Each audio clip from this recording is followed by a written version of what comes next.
Good afternoon, everybody. Look, it's Anchorage, Alaska. It's Anchorage, Alaska, outside of Joint Base Elmendorf-Richardson, where the summit's going to happen tomorrow. That's a live shot right there.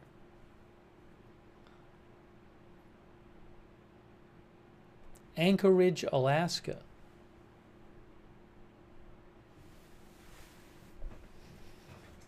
So we're going to talk about this upcoming summit. Why is it? Is that the original video? Hold on a second. I'm looking at the video here. Something is happening. Video seems a little jumpy. Let me try something here. I don't like that. Why the video is jumpy. Let's try one quick thing here and seeing if this helps. If it doesn't, I'll have to look into it after. See how the video is kind of jumpy? Cars are kind of slowing up and moving fast. I don't know why that's happening.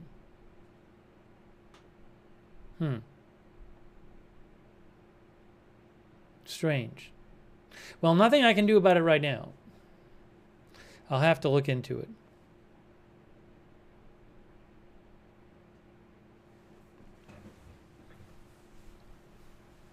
Anyways, you can see what's going on.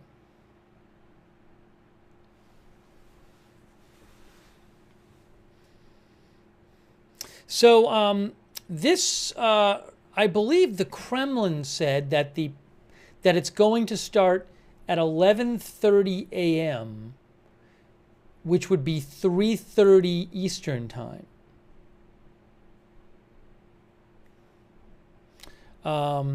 So we'll have to see if that's what the White House says. I have not seen an official schedule from the White House yet.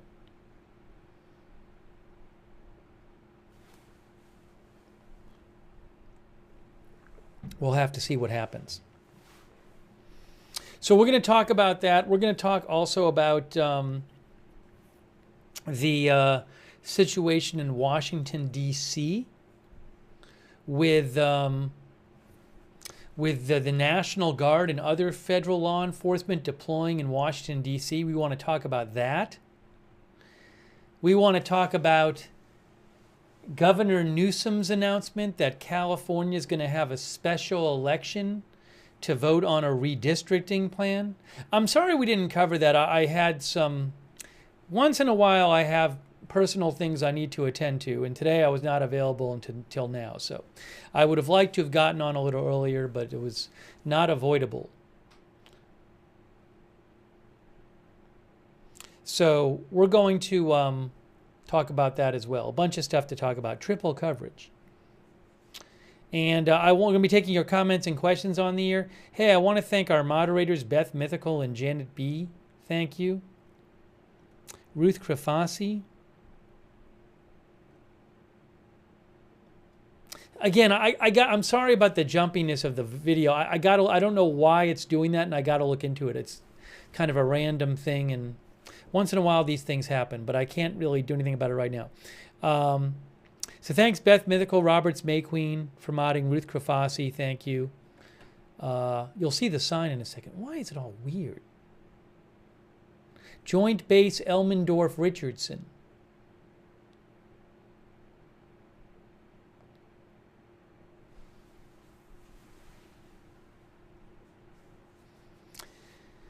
And also, I want to thank our Twitch moderators.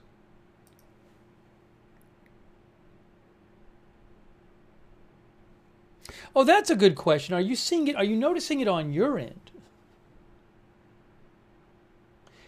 It's possible that you're not even noticing it. No, I can see it here. It's on the end user. It's weird. Anyways, I can't worry about it now.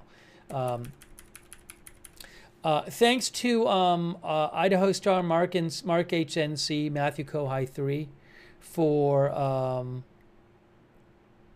moderating. Also, Linda Belk, Larry, and Misha over on X.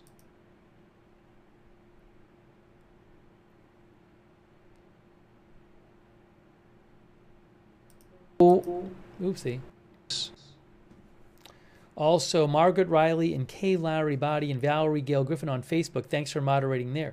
Also, thanks so much to Susan Priest Buchner for the Facebook stars. Susan Priest Buchner, thank you. And also Carrie Poteet. Thanks, Carrie, for your support.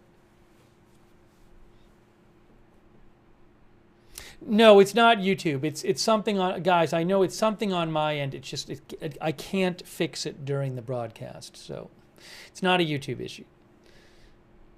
It's just something here, but it's something that would require me. I have to look into it after the stream. Once in a while, these things happen. Nothing works all the time. Who knows? Maybe while we're on the air, we'll get some sort of schedule for this. I haven't seen an official schedule yet.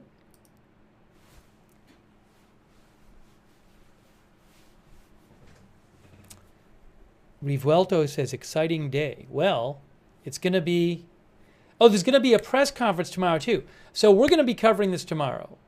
We're definitely covering it tomorrow. There's supposed to be a press conference with Trump and Putin tomorrow. So we'll be covering that. Again, the start time I've seen reported so far is 11:30 a.m. Alaska time, 3:30 p.m. Pacific time. So we'll be coming on sometime earlier than the start time.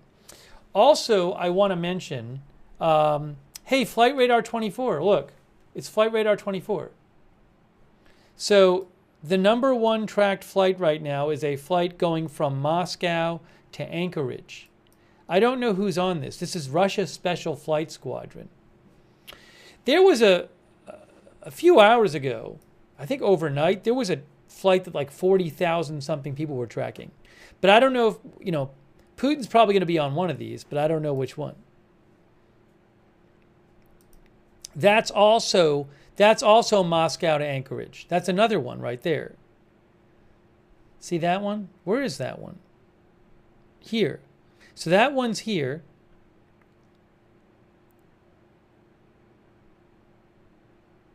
That has about 4 hours left to get to Anchorage. And then, this is Flight Radar 24, by the way. Then this one has about 2.5 hours left to get to Anchorage.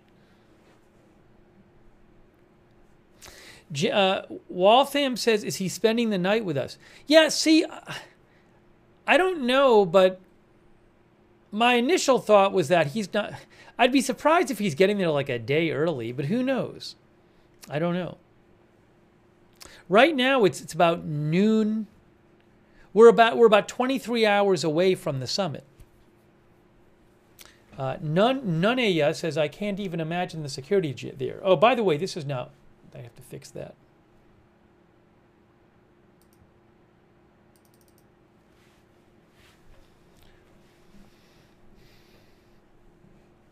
Evelyn said the delegation plane this morning was on Flight Tracker. Well, but it was Putin on it. I don't know which flight Putin is going to be on. JB thinks Putin's body double is on this plane.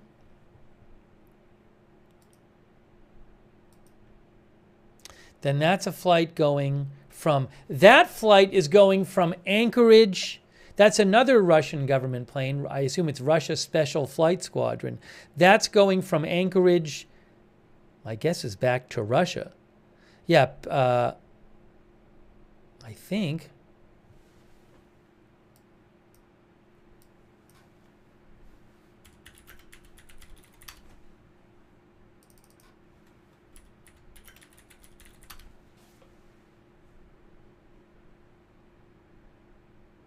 Yeah, that's going back to Russia, to Elizovo Airport, I believe. And then who knows about where after that. Yeah, now one of our viewers said this plane arrived 5 or 6 hours ago. Is this the one that everybody was tracking before? I'm not going to be too worried about it. Maybe this is the one that everybody was tracking overnight. But again, those are the top 3 tracked flights on Flight Radar 24. Oh, here's another one. Hey guys, that's another one, Moscow to Anchorage. Look at this one. What's this one? This is a smaller one. Any chance that like Putin is on this plane? Look at this one, Moscow to Anchorage. It's not that small.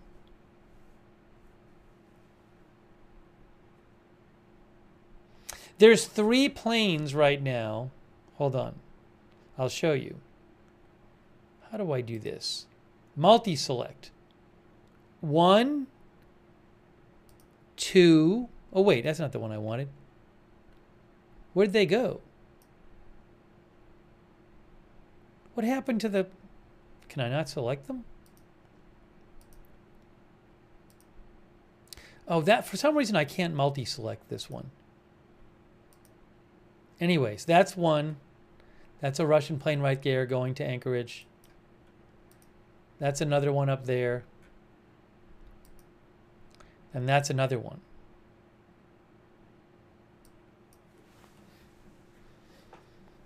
I don't know what that one is. Maybe I can look it up and see. One of our viewers, Eric Sherman, says Putin's will have fighter jet escorts. I wouldn't be surprised about that. My guess is you might not see those on the flight radar.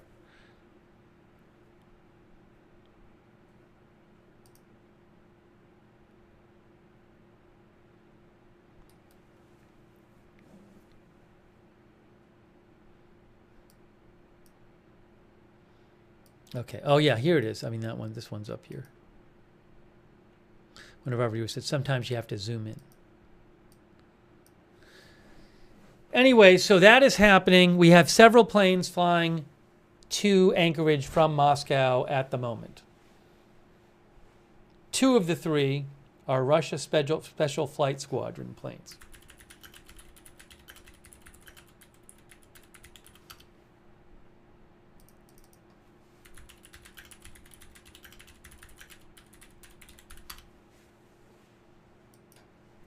Wikipedia says that the presidential aircraft are aircraft... Wait, where is it here?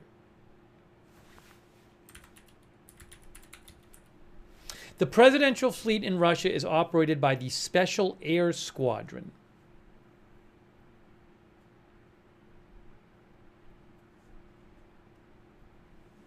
There's a presidential fleet of planes.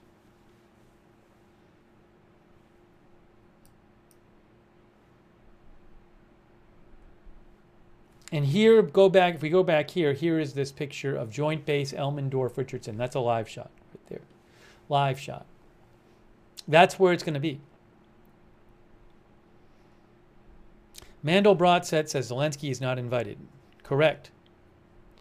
President Trump says maybe he'll be at the next one. We'll get you updated on that. Hey, thanks to Janet B. I really appreciate that, Janet B. Thanks so much. And thanks, JB, for the gift membership. So nice of you, JB.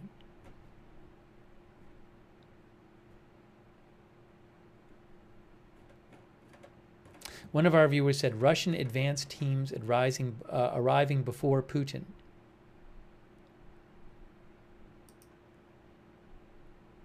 This is, oh, sorry. So this is the one, where is this? That's the one right there. One of our viewers, I think, said this is the one that everybody was tracking overnight. If we go to this plane and we want to see more about it, more.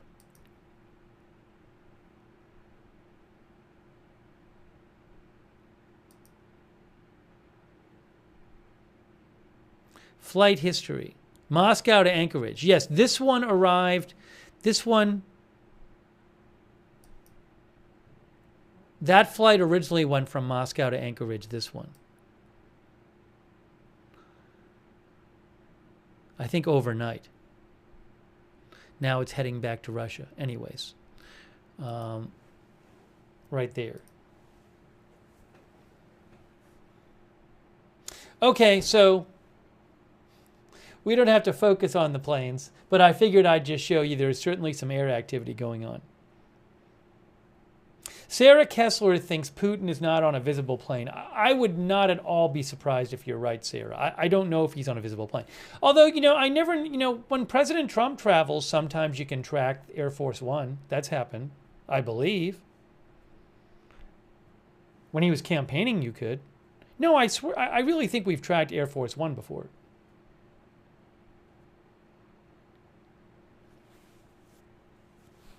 Look up a U.S. military flight, someone said. I'm sure there's lots of military flights. I'm not going to worry about it at the moment. I don't see one of the military flights as being a top-tracked one.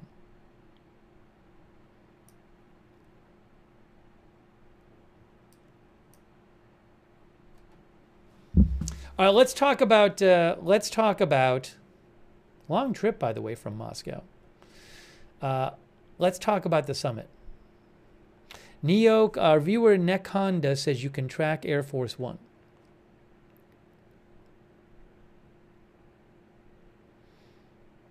The Governor Newsom announcement, which we're going to talk about later, he made an announcement that California is going to hold a special election in November, I think, to approve redistricting, to balance the Texas redistricting. But we're going to talk about that a little later.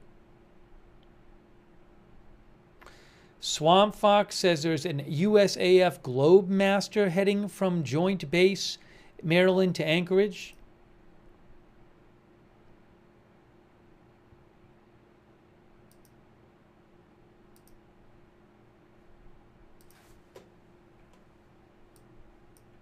Just to do it. I don't even know where this is supposed to be. These are all military planes here. I'm not going to worry about clicking on every one. You can go to Flight Radar 24 and do a military filter and just filter for military planes. These are all military planes in the air. Most of them have nothing to do with the summit, I'm sure. Anyways.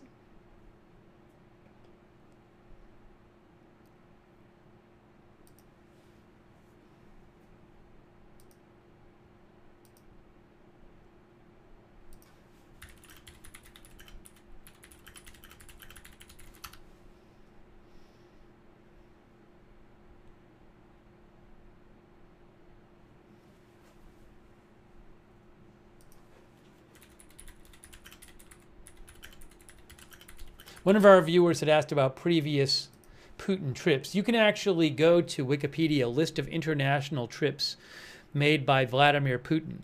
He has made, looks like 14 or more visits. He has made, 8 visits to the United States. 8 visits to the United States. You can look them up on list of international presidential trips made by Vladimir Putin. All right, let's talk about the what's actually going to happen in this summit. Let's talk about that. Look, what to know about the Putin-Trump summit in Alaska. Will it make progress on an eventual ceasefire agreement in Ukraine? I don't know.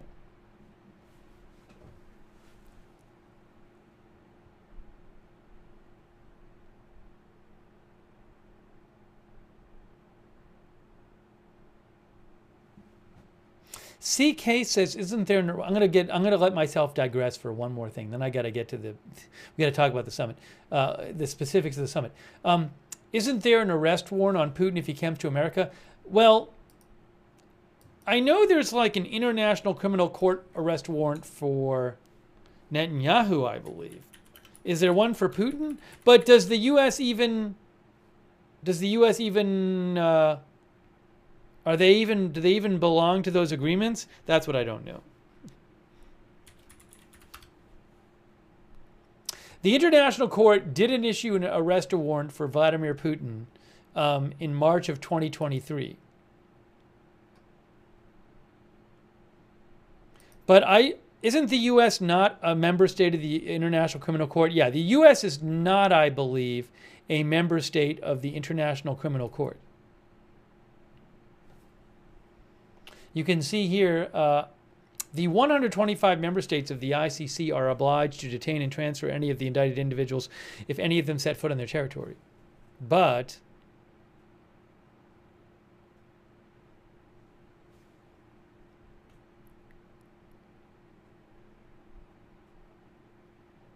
the U.S. is not a party, I believe. I'm looking at the countries. I don't see U.S.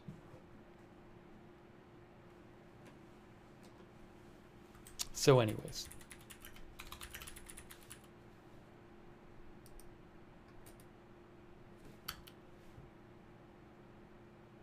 Yeah, the U.S. has not ratified it. All right. Anyways, the Rome Statute. All right. Let's talk about some of the details of this summit. Let's talk about this. There's a nice picture from AP. That is a picture of Trump and Putin at the G20 summit in 2017, right there. Hey, thanks to Lethal Old Fart and Hulk Mash 89 for your support, and Eliza Jane. Let's talk about some of these. Give a little overview here. Thanks also to Loki63 and Top Buzz on Twitch, and Big Dog Gaming and Fifth Survivor, and thank you.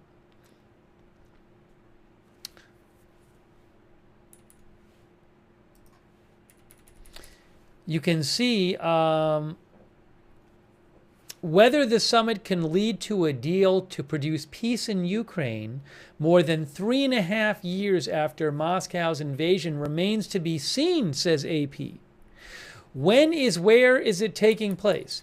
It is taking place at Joint Base Elmendorf-Richardson outside of Anchorage. Now, I thought that the video said it was in Anchorage. The video from Reuters says Anchorage. Anchorage, Alaska. Well, you can see it says, I'm going to go with Anchorage right now. Maybe it's outside of Anchorage. The video from Reuters says Anchorage. Joint Base Elmendorf-Richardson. You're looking at it. You're looking at it right now, guys. That's a live shot right there. There's the base.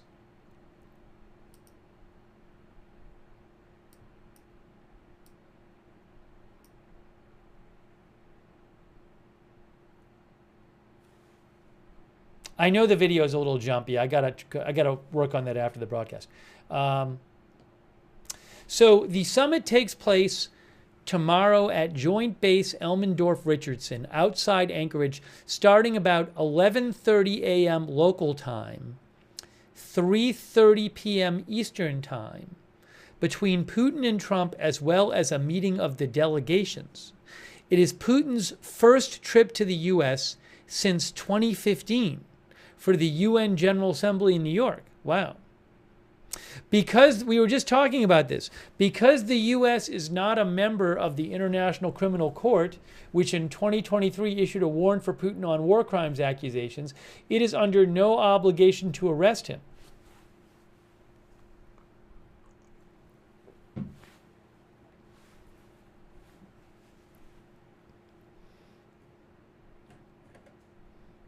case you were wondering.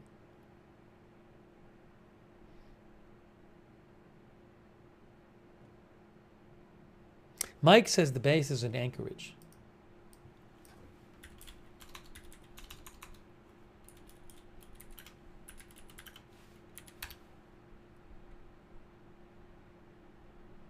Wikipedia says it's in Anchorage.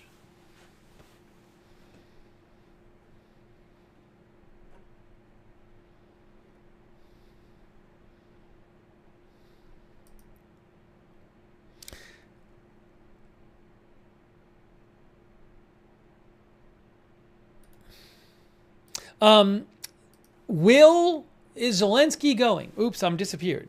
Is Zelensky going? No. AP says both countries confirmed a meeting only between Putin and Trump, despite initial suggestions that President Zelensky of Ukraine may take part. The Kremlin has long pushed back against Putin meeting Zelensky, at least until a peace deal is reached by both sides and is ready to be signed. How about that? Putin said last week he wasn't against meeting Zelensky, but certain conditions need to be created and we're still a long way off. That raised fear about excluding Ukraine from negotiations. Kyiv and its European allies stressed that peace cannot be achieved without Kyiv's involvement.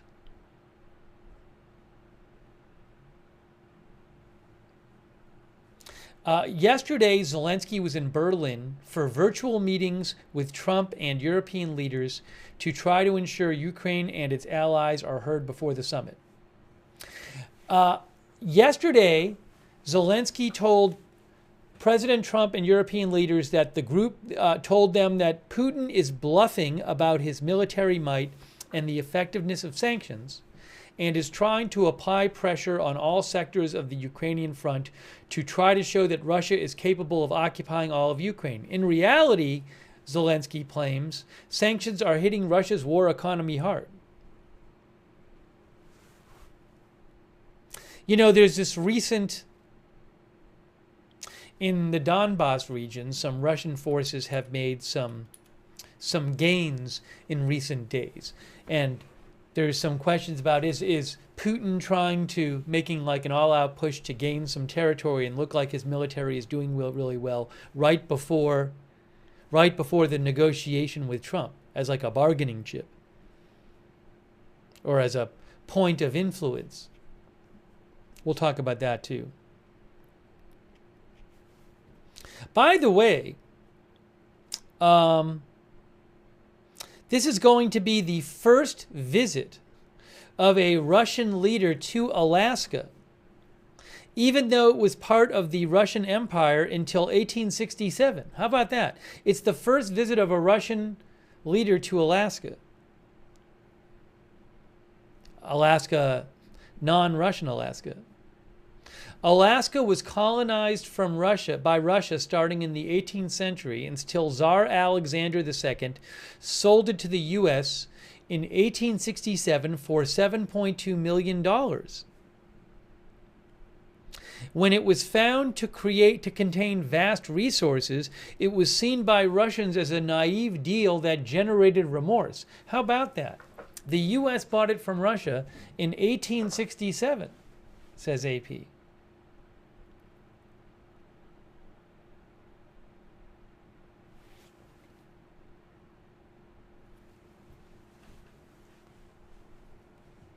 I9, our viewer, says that was a steal.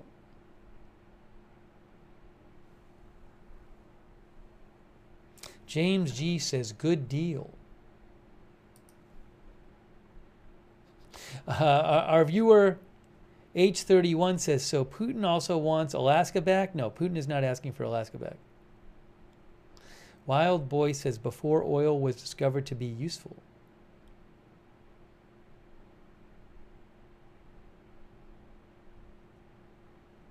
Billy Joe thinks it's terrible leadership letting Putin come to U.S. soil.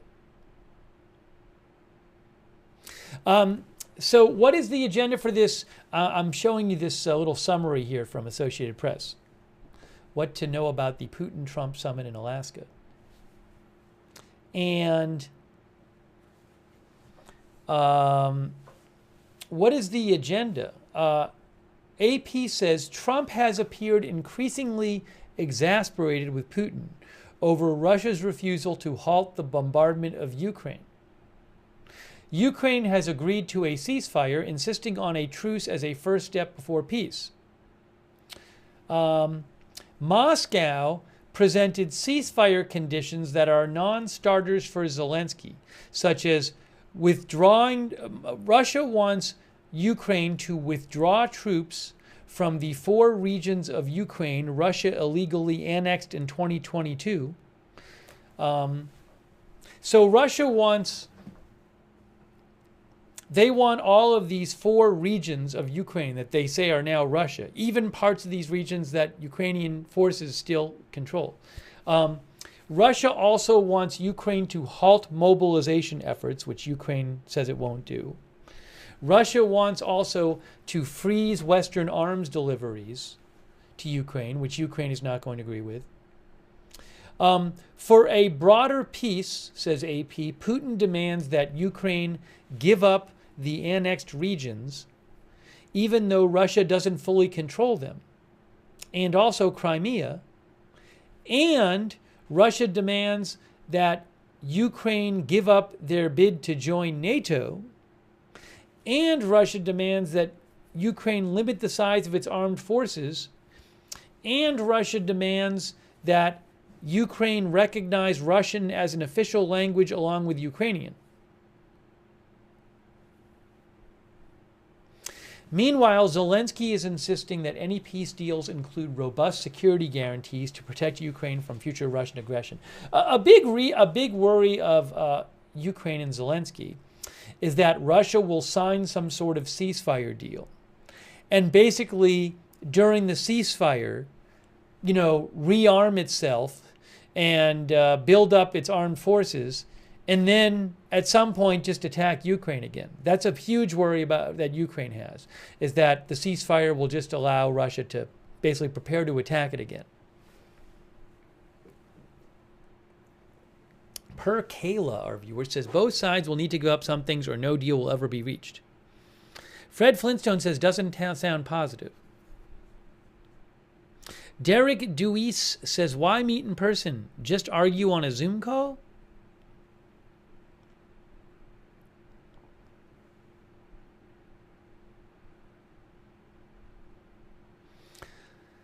AP says Putin has warned Ukraine it will face tougher conditions for peace as Russian troops forge into other regions to build what he described as a buffer zone. Some observers suggested Russia could change those recent gains for territory under Ukrainian control in the 4 annexed regions annexed by Moscow.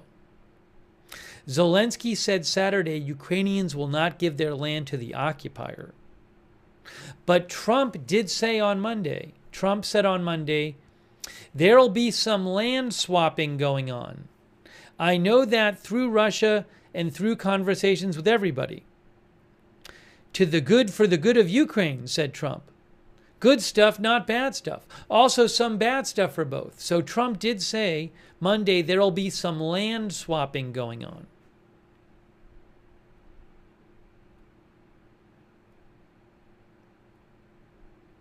Zelensky said on Tuesday that Putin wants Ukraine to withdraw from the remaining 30% of the Donetsk region it still controls as part of a ceasefire deal, which Ukraine rejects. Ukraine will not give up territory it controls, he said, saying that would be unconstitutional and would only serve as a springboard for a future Russian invasion.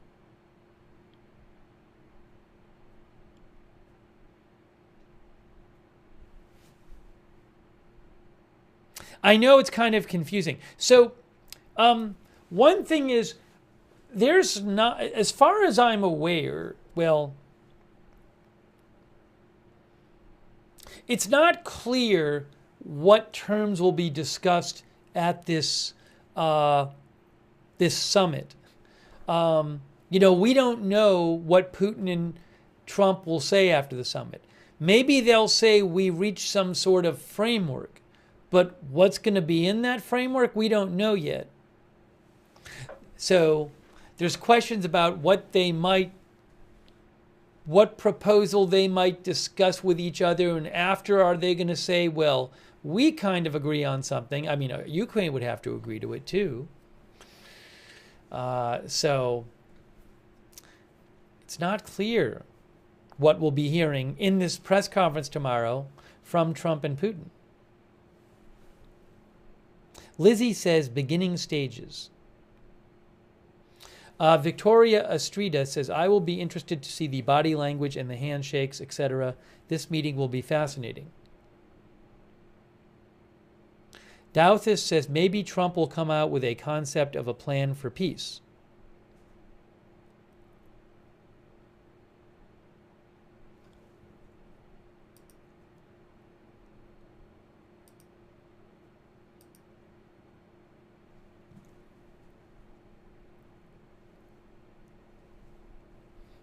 Wicked Code says no one cares about Zelensky. Hey, by the way, quick thanks to Kerry Poteet for the gift memberships. That's very kind of you, Kerry. Jen Xer, thanks for the gift memberships. Thanks to the Gaming Murph, who says, my father always told me a good compromise leaves everyone unhappy. Ariane7, thank you. Eliza Jane. Richard, thank you, Richard. Thank you, Alaska, our viewer, who says, I hope they don't leave the base. It's the first day of school and traffic is already nuts.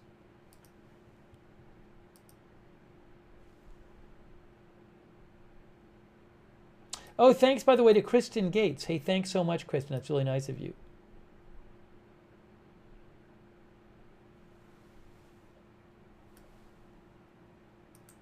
Oh, give me 1 second here. I got to do one quick thing. While you look at that footage of the base, I got to do one quick thing here. Hang on. Just hang on 2 seconds.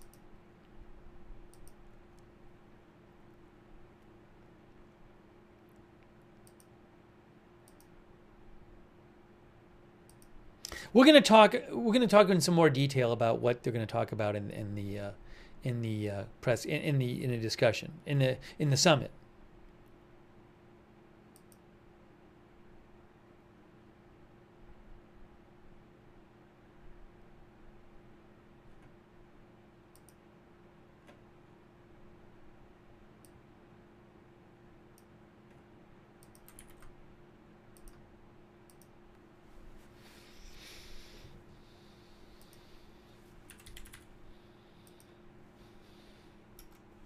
Oops.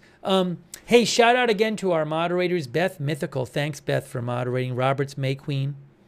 Linda Belk, Larry Misha over there on X, on Facebook.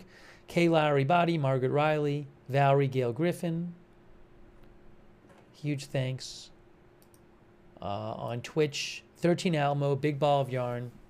LB Prairie Dawn, Idaho Star, I Got That Fire, Mark HNC, Matthew Kohai 3.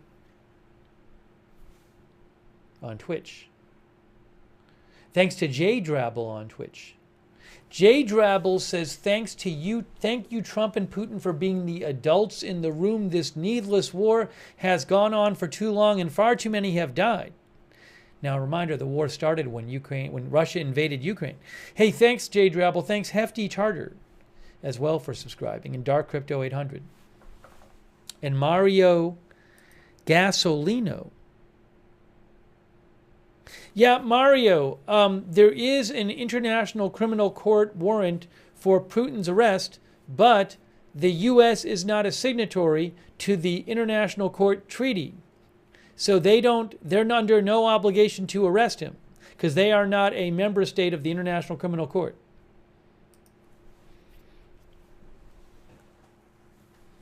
Brian McDonald is watching from Ireland. I'm going to show you something else here in a second.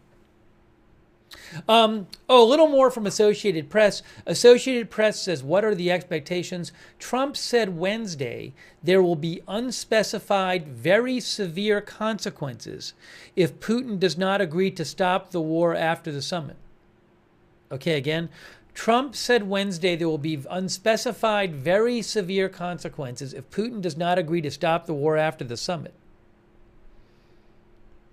Putin sees a meeting with Trump as a chance to cement Russia's territorial gains, keep Ukraine out of NATO, and prevent Ukraine from hosting any Western troops so Moscow can gradually pull the country back into its orbit. Putin believes time is on his side as Ukrainian forces are struggling to stem Russian advances along the front amid swarms of Moscow's missiles and drones. AP says the meeting is a diplomatic coup, a diplomatic victory for Putin, isolated since the invasion. The Kremlin sought to portray renewed U.S. contacts as two superpowers looking to resolve various global problems, with Ukraine being just one problem. Ukraine and its European allies are concerned a summit without Ukraine there could allow Putin to get Trump on his side and force Ukraine into concessions. President Zelensky of Ukraine said any decisions that are without Ukraine are at the same time decisions against peace. They will not bring anything. These are dead decisions. They will never work. European officials echoed that.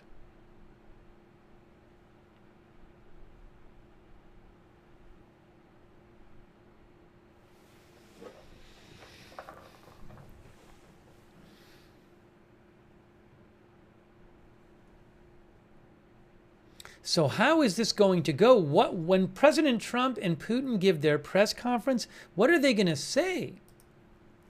I don't know. They're giving a press conference tomorrow. Hey, look, a plane's taking off.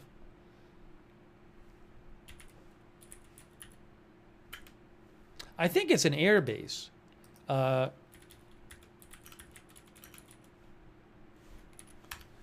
Joint Base Elmendorf Richardson is a joint base. It's Elmendorf Air Force Base in the U.S. Army's Fort Richardson.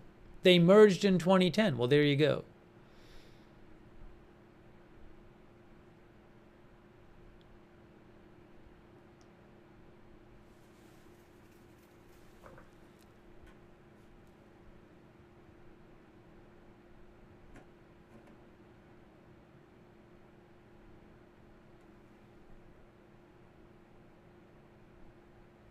Trisha says, our viewer says, after Putin is done with Ukraine, he'll find another country to harass.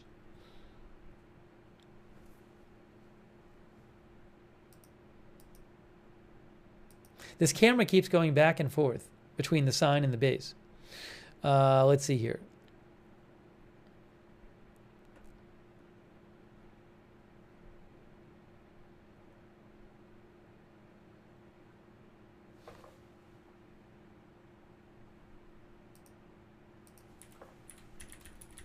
J.K. Sinar says, Putin does not play fair.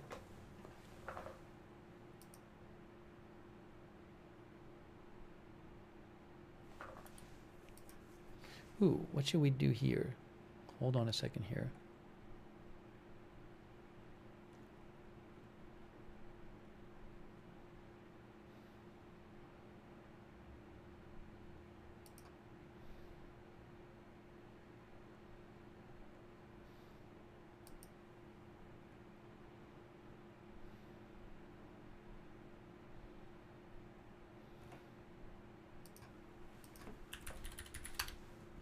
I wanted to pull something up here.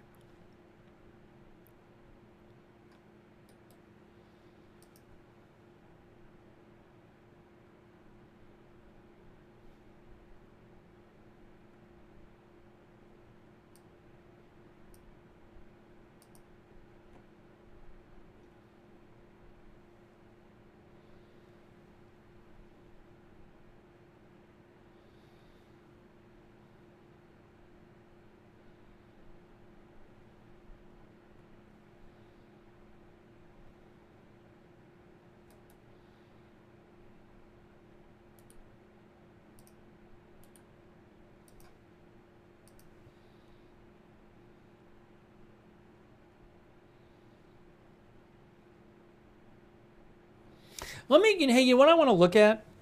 I want to show you something else. I have something to show you guys. So, hey, by the way, we're going to have live coverage of this tomorrow. I don't know what the whole schedule really is. I mean, I know it's supposed to start at 11:30 Alaska time, which is 3:30 Eastern time. I assume we would come on the year before that. I don't know if there's going to be like stuff to look at and going on before they actually meet. There's going to be a press conference after the meetings, so we'll be covering that for you. So we will definitely be doing full coverage of this tomorrow. We will definitely be doing that. So I hope you can join us for that. Hold on a second here.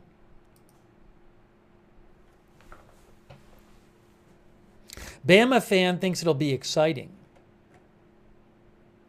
What do people think? Is there going to be some kind of big agreement reached or big progress? I have no idea. John Anuskowitz thinks this is the most important thing for Ukraine since the war started. Hey, by the way, thanks to, I thank Mario. Mario Gasolino. Thanks again, Mario. Yeah, MMX Cobra, we already checked flight radar a few minutes ago and showed some planes from Russia heading towards Anchorage. There's been planes. There was a plane that flew there overnight. I don't want to get all into this again, but yes, there are a number of planes from Russia, from Moscow, flying towards Anchorage. Really quick, just to show you a couple. Again, because we spent some time on this before. There's one right there. Russia Special Flight Squadron from Moscow to Anchorage. It's about 2 hours away. Then there's another one right here. Russia Special Flight Squadron from Moscow to Anchorage. That's about 3 hours away.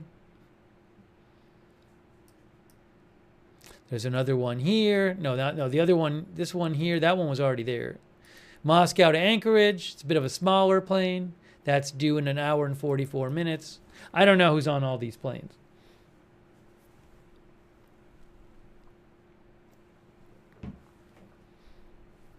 KSB, our viewer, thinks it's a what do you want meeting. No big decisions being made yet. That's what KSB thinks. No big decisions being made yet. John 1948 thinks Putin will be on one of the planes. I mean, I don't know for sure. Just off the top of my head, it would seem weird to me that Putin would get there like 20 hours before and that he'd be waiting around. I would think Putin would get there less in advance. But maybe he doesn't like showing up right before. I don't know.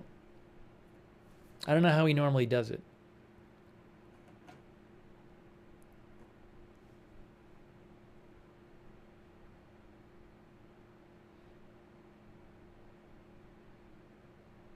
Michael T says Putin doing a little sightseeing.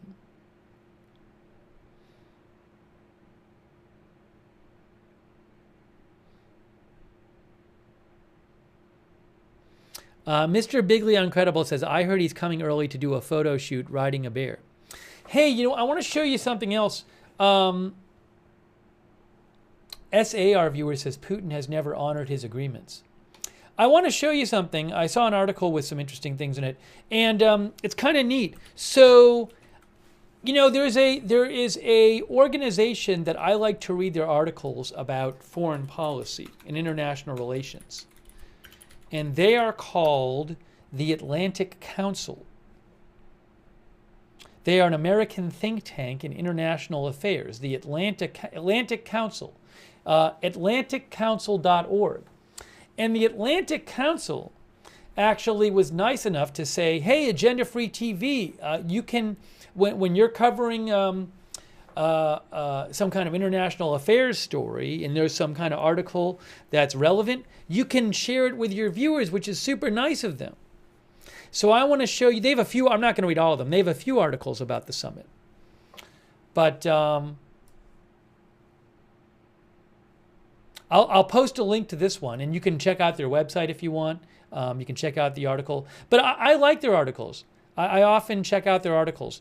So it's really neat that they are letting us read their articles. So I just posted a link to this one. Again, atlanticcouncil.org. But they usually have a bunch of articles on their site that are just about big international affairs stories going on. So I think it's neat to check out. I'm a fan. So I thank them for letting us check out their articles. So what you can see here, this article is from 6 days ago. Trump and Putin announced a meeting in Alaska. What does that mean for the war in Ukraine? The Face Office said President Trump announced he would meet with Russian President Putin tomorrow.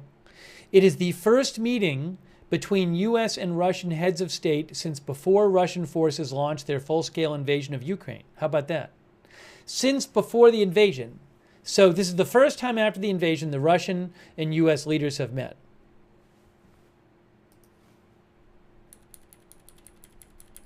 Okay, they say, and what they do is they talk to three different experts here, John Herbst, Ole Shamshir, and Tressa Gwenov, about this. And they get some different quotes from the different experts in the article. I'm not going to read literally the whole article. I'll show you some parts of it. One of the experts said, over the past 2 months, he believes Trump set the stage by steadily increasing pressure on the Kremlin.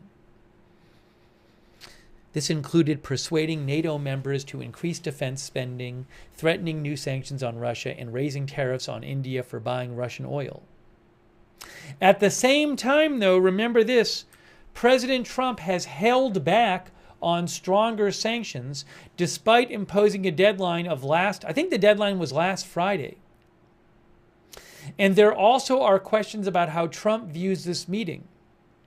This other expert, Ole, said, in spite of his recent criticism of Putin, Trump seems to still be clinging to the idea that he can talk with Putin as a partner rather than as an adversary, says Ole. And then another expert says, for his part, Putin seems to be going into this meeting confident domestically and sees his international isolation since the Ukraine war as a moat against U.S. and European actions. Absent in Alaska, we talked about this, no Zelensky there. No Zelensky. A main feature of the reported ceasefire plan proposed by Russia is the ceding, the giving up of large swaths of Ukrainian territory in the Donbass in eastern Ukraine to Russia. Such a plan would be a major victory for Russia and an awful blow for Ukraine, Ola says, from Ukraine. Making the situation worse is that President Zelensky of Ukraine won't be in the room. Ole, who is, again, Ole Shamshir, former Ukrainian ambassador to the United States, says, issues crucial to Ukraine are being decided without its direct participation, exactly as it was devised by Putin, he believes. Neither have European allies been invited. They're not going to be there either. John Herbst, expert they talked to, said, where is it here? Right over here. John Herbst says that has the smell of the Yalta Conference in 1945, where the United States, the Soviet Union, and the UK decided the fate of half of Europe over the heads of those nations. Putin's rationale for the exclusions is clear, John explains. He wants a deal with Trump that will be presented to Kyiv and other European capitals as a fait accompli, as something already done. However, John adds that can make a truly durable peace harder to achieve. So again, we're reading some of this. I thought it was a really interesting article, this Atlantic Council article, thanks to the Atlantic Council. I'll post a link to it in the chat. They have a lot of good foreign policy articles over there on Atlantic Council. And a few experts they interviewed and have some quotes from them about this analysis about the upcoming summit. But yeah, keep in mind, no Zelensky there. Ukraine not in the room. The European allies of Ukraine and the U.S. not in the room. I just posted the link to the article again. Okay. Let's see. What else do I want to talk about here?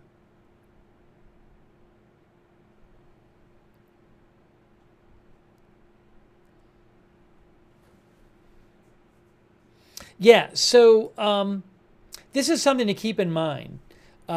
This expert, Tressa, says the success of any deal relies on a credible and sustained commitment to deterring Russian aggression in Europe and around the world. So, for example, Ukraine is not going to sign any deal if they think all that's going to happen is Russia's going to take some time off from attacking them and build up their military and then just start attacking them again. So, for example, one thing that might make Ukraine feel better is the potential stationing of European peacekeepers in Ukraine. My guess, though, is that Putin is not going to want European forces sitting there in Ukraine. But keep that in mind, is that Ukraine is not going to want to agree to something where they just think it's this deal that Russia's going to back out of in a year or two and just start attacking them again.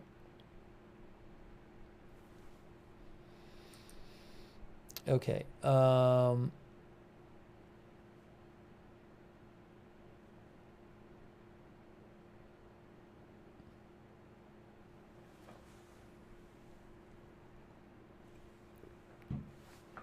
One expert, Ola, believes that concessions to Putin would be a prelude to new Russian aggression, which will not be limited to Ukraine and may target Article 5 territory. That would involve other NATO nations.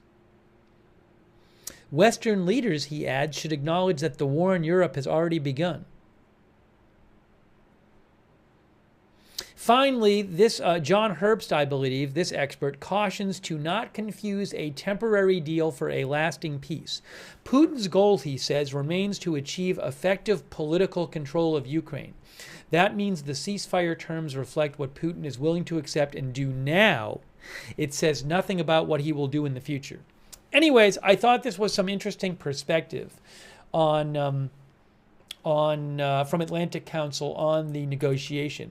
But that is a helpful thing to keep in mind, that, there's this question of like, what would the agreement be, but would Putin stick to the agreement or not?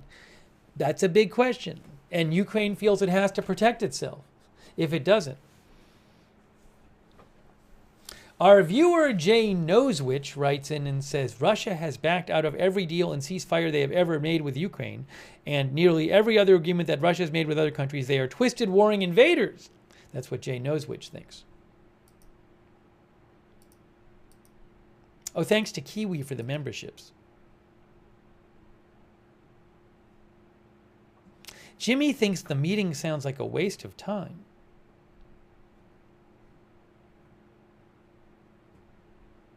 Dennis Cheney thinks this is just an initial meeting to feel each other out. Oh, here's the base again, by the way. Oops, that's not it.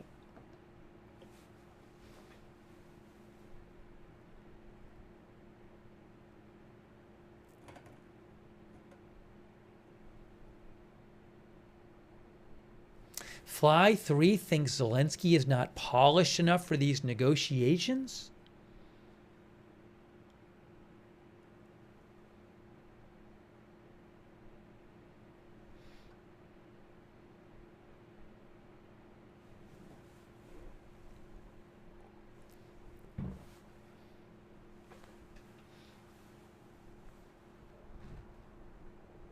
Chat username says concessions to Russia signals China. Billy Joe says this could end if Putin just left Ukraine. Cherry Cola says much ado without nothing. It's meaningless without Zelensky.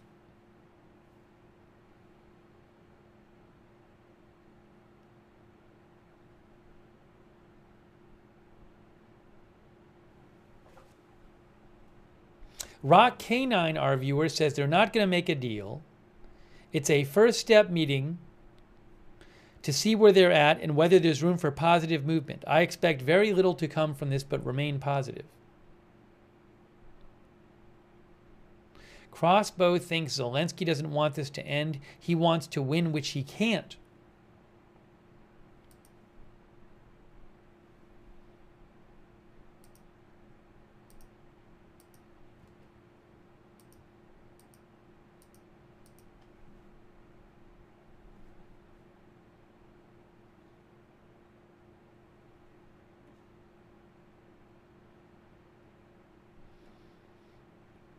Okay, we're going to keep talking about the summit.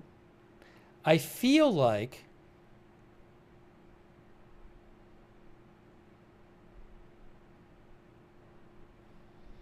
there's the base, by the way, right there. Oh, hold on. I got better footage of the base. I got new footage of the base. Hold on, guys. I have more base footage for you. Hang on a moment. New live shot of the base where the summit's going to be. Hang on, I'm going to pull it up on the screen for you. I was hoping we'd have this. Had it before, then it went out, but we got it back. If I can get it here. Ooh, let's see.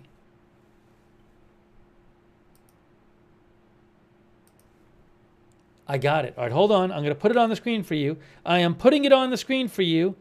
Check it out. This is overlooking Anchorage and the base. Hold on.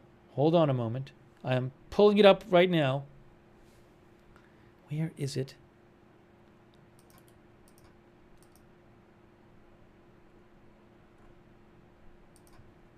Look at this. Wow. Anchorage, Alaska.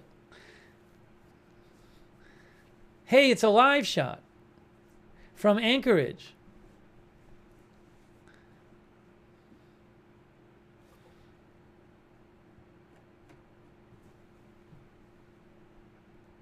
Is there volume on this? Let's see.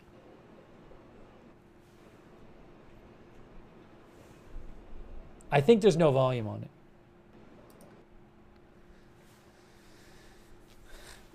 Look at the beautiful shot from Anchorage. I think it's going to show the base too. This is from AFP. Katrina says, are they smuggling Putin in?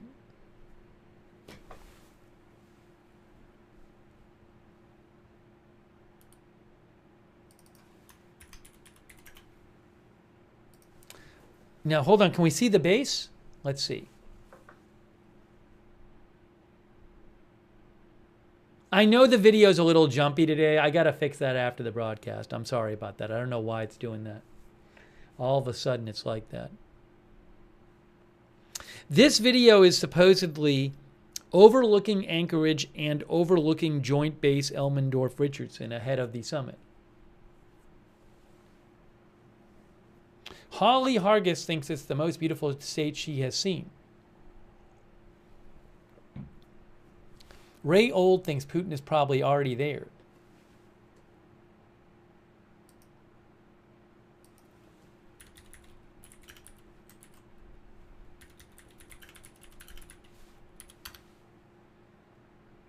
I should show you on a map where we're looking at. Maybe I'll do that. Hey, thanks PZ Papa Zulu, who says the president of peace has 7 peace deals so far.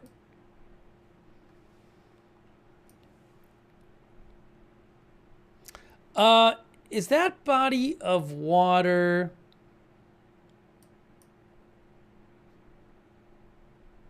You know, I don't know what the body of water is.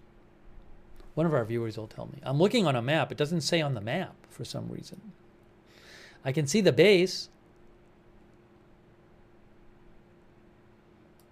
I'll show you in a second.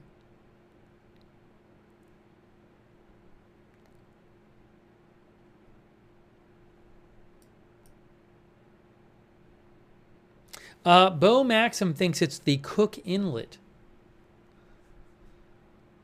David Gray says, must be good fishing. Look at how pretty that is.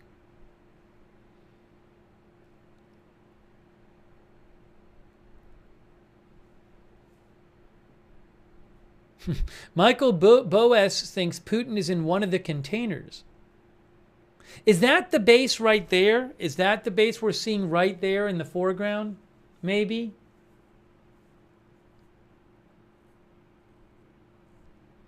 Michelle Defenderfer says, very pretty. I think that might be the base in the foreground.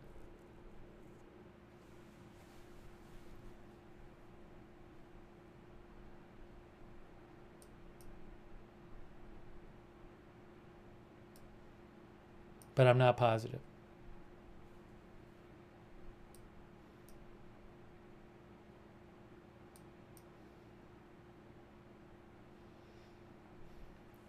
Hey, thanks to Holstrand, our member. Thank you. Let me show you real quick. This is where it is.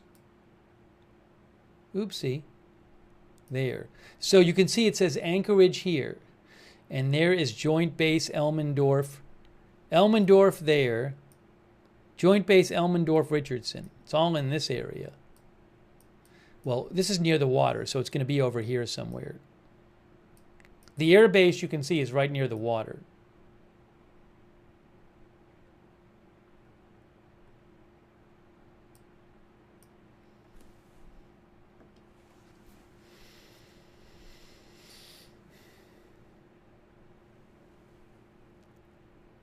Yes, we are going to have live coverage tomorrow. Live coverage coming up tomorrow of the summit. I'm excited to be able to do that. All right, I think right now what we should do is maybe jump to one of the, we can come back to this. I think maybe we should jump to one of the other stories. What do you guys think? Maybe?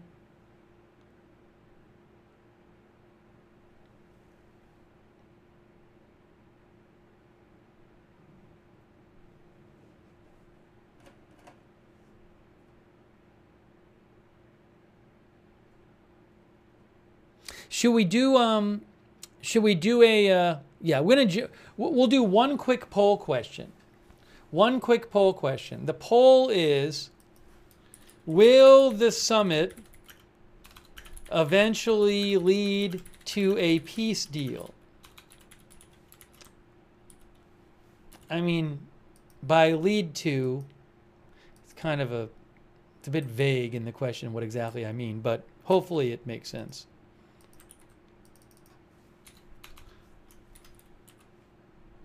All right, I'm asking a poll question. Then we'll move on to another topic, one of the other topics. Can always come back.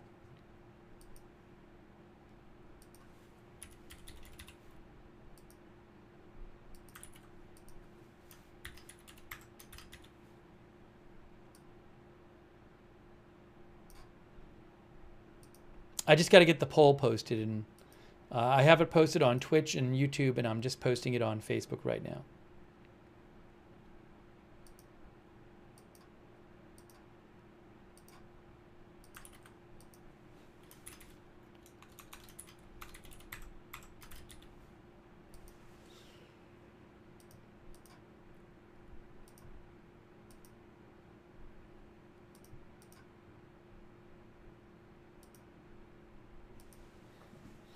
Okay, so I said, will the summit eventually lead to a peace deal? As you look at that lovely live shot of Anchorage, Alaska near the base.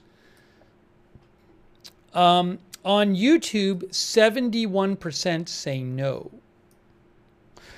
On Facebook, 75% say no. Now, hopefully people understood. I didn't mean it had to happen tomorrow. Eventually lead to. And then look at Twitch. Look at Twitch. 86% say no. You guys are not optimistic about this.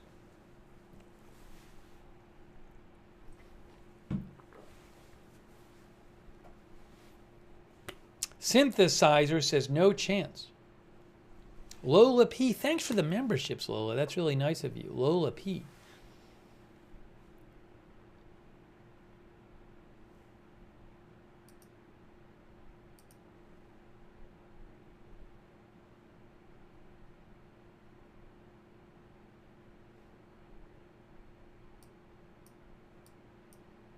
Thanks for voting in our poll.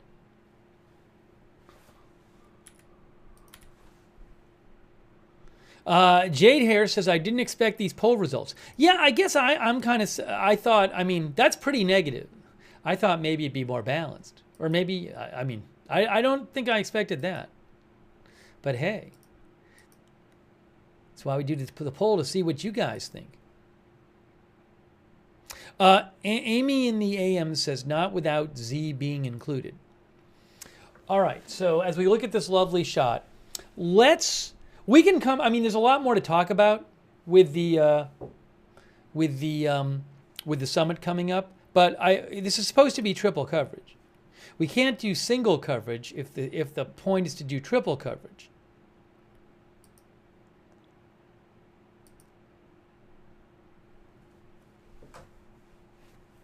So we'll come back after talking about the other things and talk about the summit some more. I want to talk about the summit some more.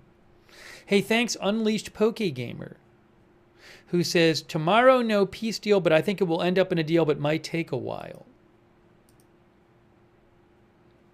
Thanks also, Sydney, for the memberships. Thanks, Sydney. Sparky Pilot, thanks for being a member. Sabrina. VV. Thanks, VV, for your support. VV says, I hope for a fair and lasting peace to Ukraine. Thanks, Turntoff, who says, why are they even meeting? Makes no sense. Waste of time. Wow.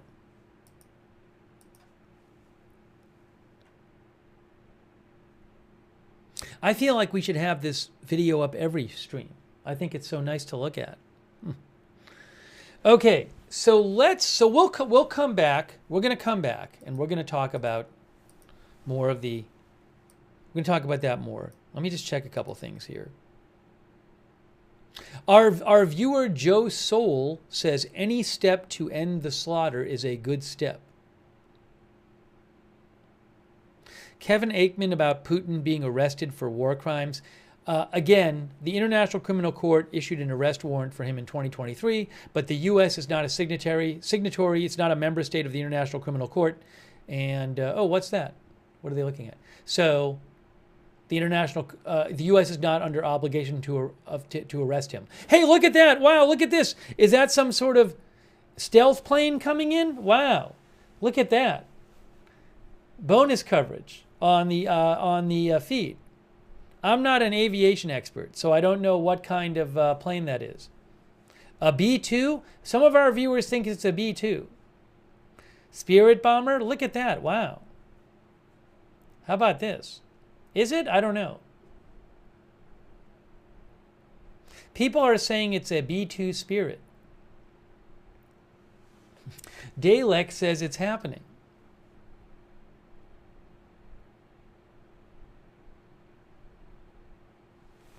Oh, check on Flight Radar. I guess I could check that. Will it even show up there? I don't know if it'll show up. Got to zoom in. I'm zooming in. I don't see it, but I don't know if it's on Flight Radar 24. Oh, I was at the wrong place. No, I don't see it. I don't see it on Flight Radar 24. Now, maybe it was on, is there any chance it was on ADSB Exchange?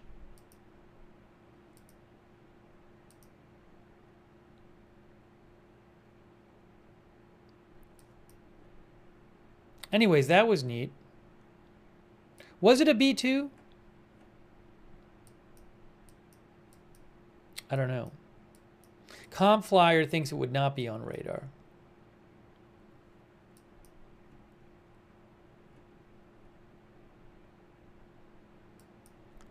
Is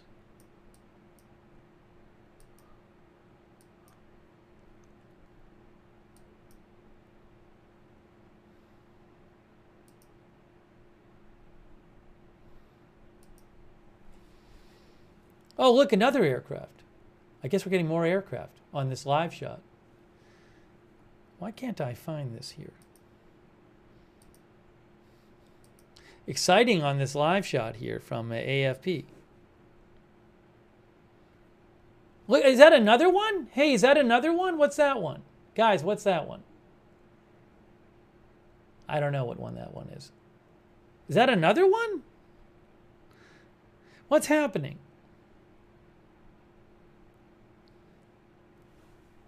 James G thinks it's training flights.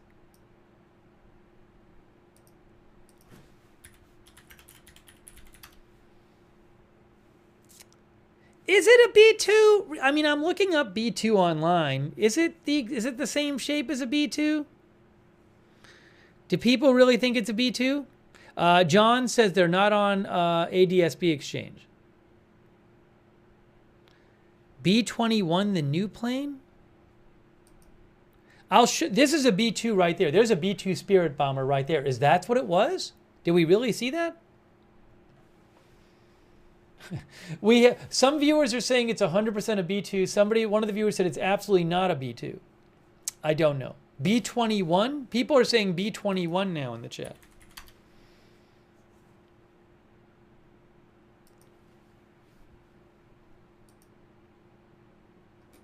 What?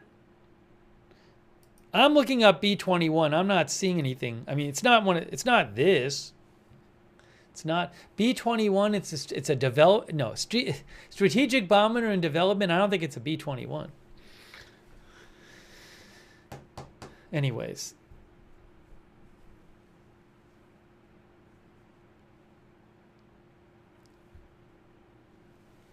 that was kind of neat. That was kind of neat. We just saw two of them. How many B-2s does the U.S. have? I don't know if it was a B-2. The U.S. Air Force has 20 B-2 stealth bombers in its active fleet, by the way. Wikipedia says 19. Anyways, 19, 20. So I don't know if we just saw two of them. Okay. Anyways, that was kind of neat. I wasn't planning on seeing that, whatever that was. Yeah, Marcel says 19. Aaron says 19. So Jimmy DeGriz thought it's not a B2, who says it's large. A B2 is larger in a different shape. So, yeah, it may not have. I do not know what it was.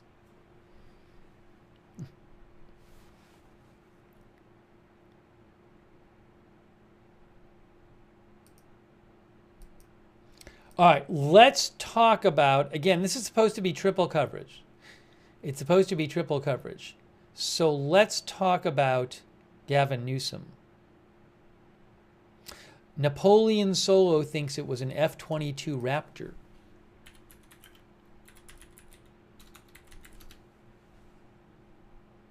I don't know about that. I have no idea. Again, I do not purport to be an aviation expert. Let's talk about Gavin Newsom. Let's talk about Gavin Newsom. Come on.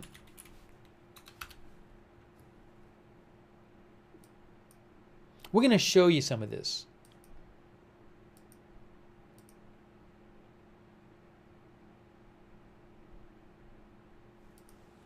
So, all right, so we did that. Let's change the headline for the moment because we're going to talk about the Gavin Newsom thing. California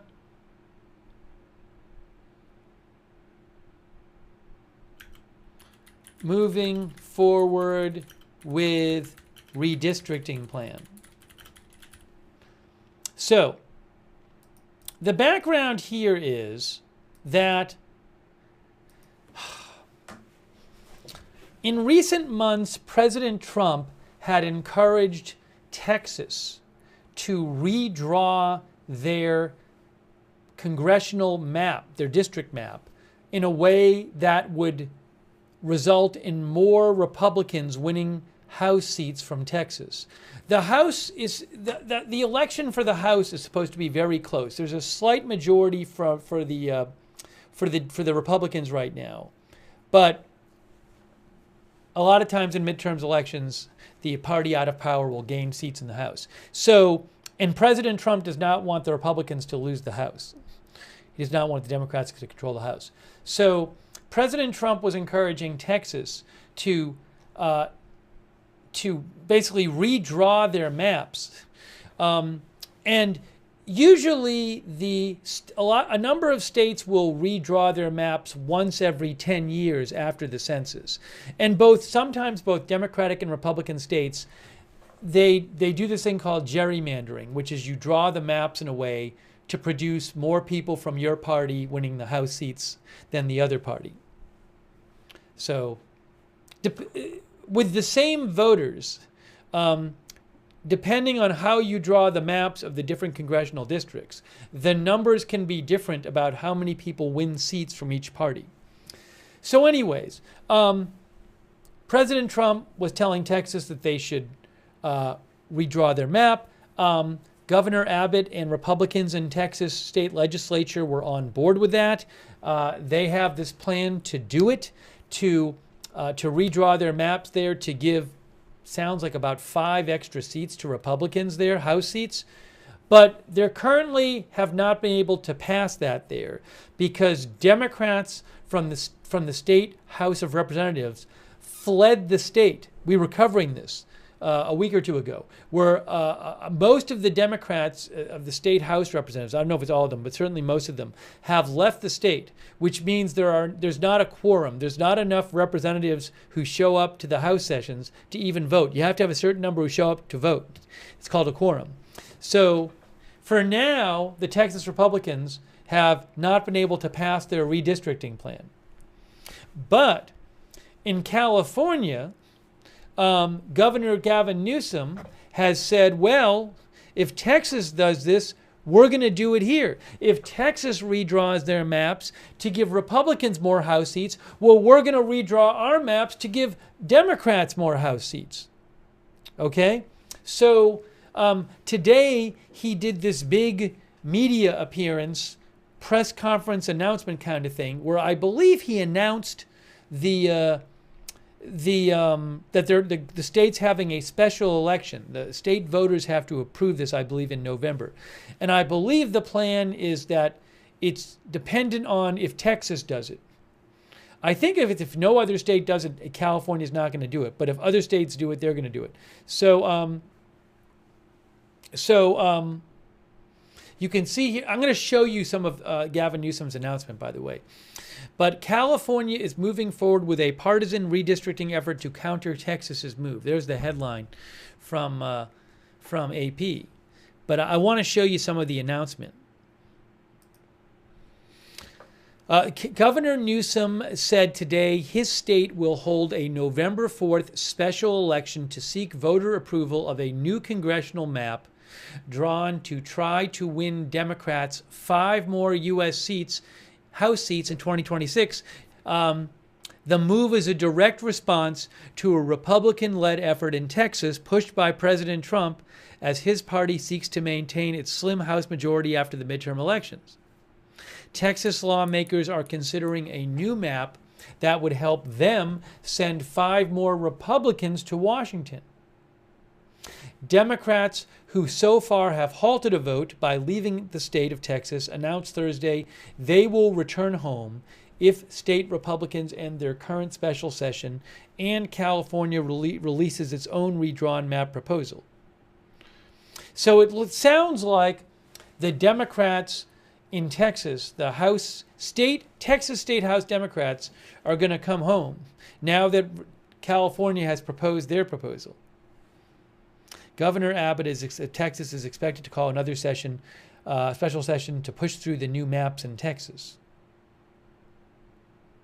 California lawmakers must officially declare the special election, which they plan to do next week after voting on the new maps.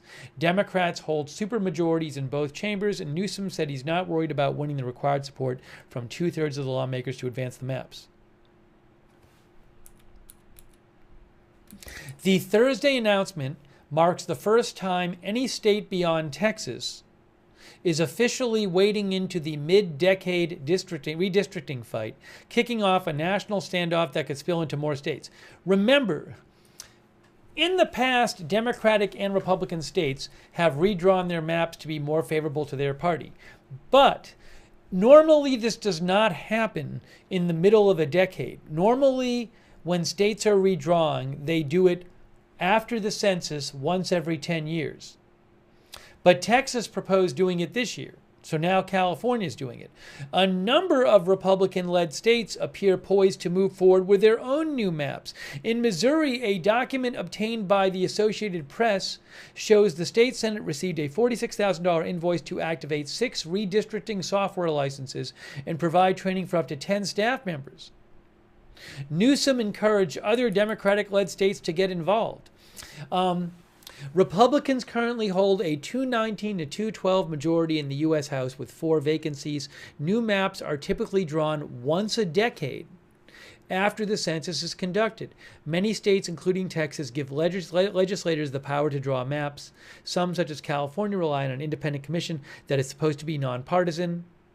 But I think in California, they're trying to figure out a way around the independent commission for this current move. The California redrawn map would only take effect if a Republican state moves forward, and it would remain through the 2030 elections only. After that, Democrats say they would return map-making power to the commission approved by the voters more than a decade ago. I guess the special election would approve that redrawn map in California. Some people have already said they would sue in California to block the effort. And influential voices, including former Governor Arnold Schwarzenegger, may campaign against it. In California, Democrats already hold 43 of the state's 52 House seats. Elsewhere, leaders from red Florida to blue New York are threatening to write new maps, but none have moved as far as Texas and California. Now, this was interesting. Also today, U.S. Border Patrol agents conducted roving patrols outside Gavin Newsom's press conference, drawing condemnation from the governor and others. That happened today as well. All right, so I'm going to read some comments. I want to show you some of what Gavin Newsom said today, though. We're going to take a look at some of that. I have it here. But what I want to do is take some comments from you on this move.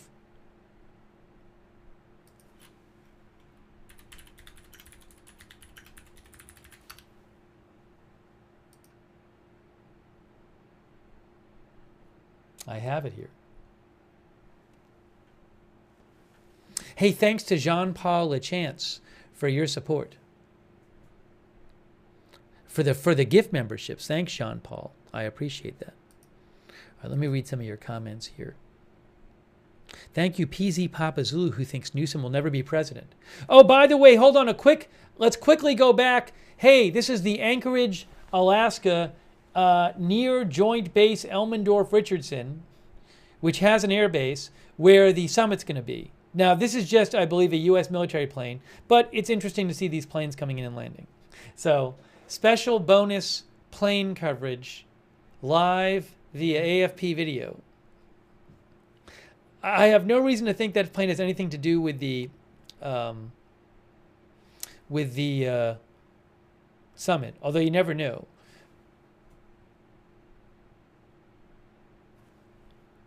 On Flight Radar 24, it shows some planes from Russia flying to Anchorage, but there's one that's supposed to get there in an hour and 15 minutes.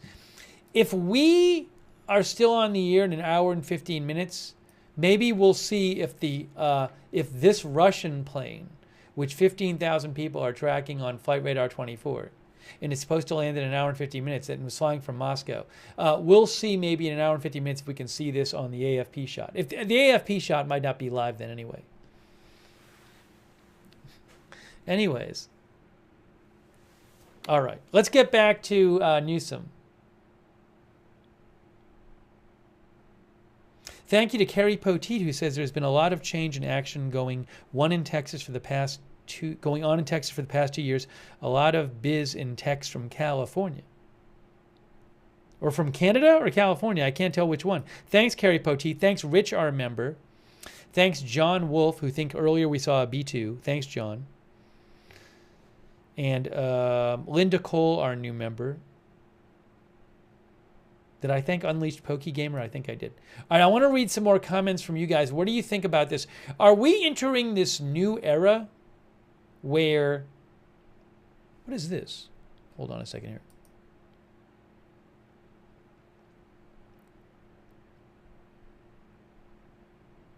Oh, hold on a second. Give me 1 second here. Hold on. Hold on a moment. What is this? What is this? Hang on a moment.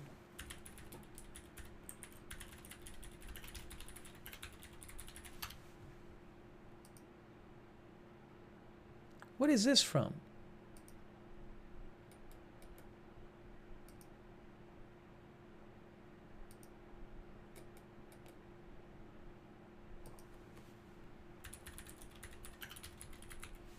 I'm just looking something up.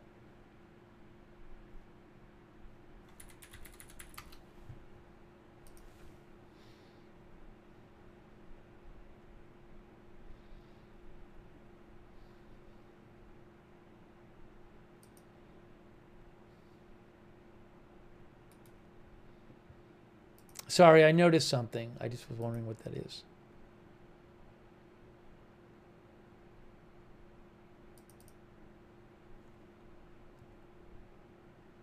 Give me 1 more second here.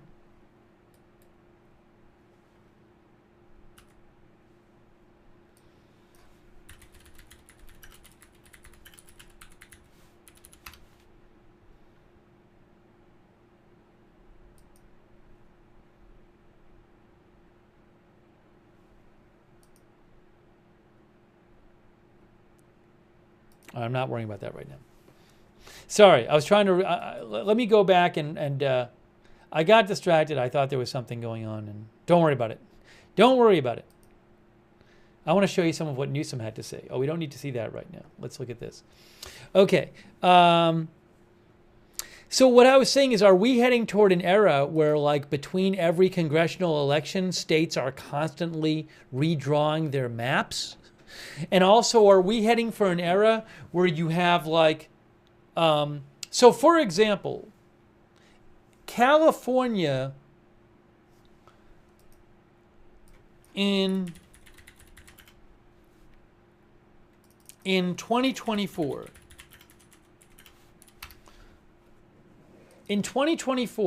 California was 58.5% Harris and 38.3% Trump. But right now, 43 out of 52 House seats in California are Democrat. If they do this redistricting, it'll be 48 out of 52. It'll be over 90% of the House seats are, over 90% of the House seats will be from Democrats, held by Democrats, even though Democrats got 58.5% of the presidential vote. Similarly, in Texas,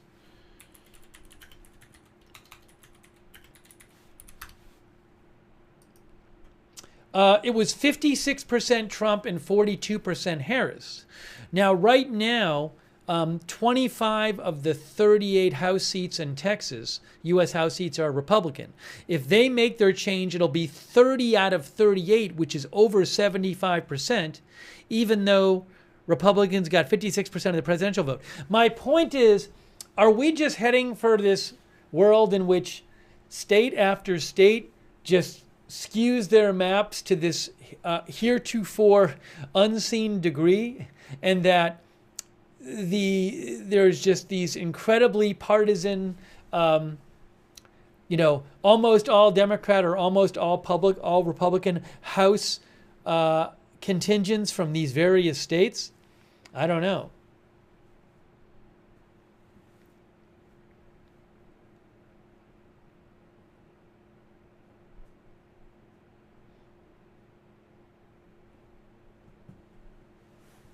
I'm assuming that the congressional vote was roughly similar to the presidential vote. That's why I pulled that up. Just Skin Beaver says democracy in quotes. Thomas Darwin says if Texas does it, every state will do it.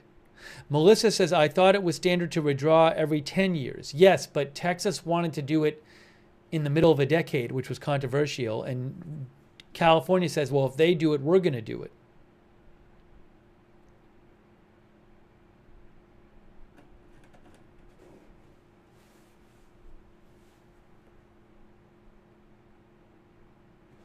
Really now says gerrymandering isn't new, which is true, but redrawing state maps more than every 10 years would be a new phenomenon.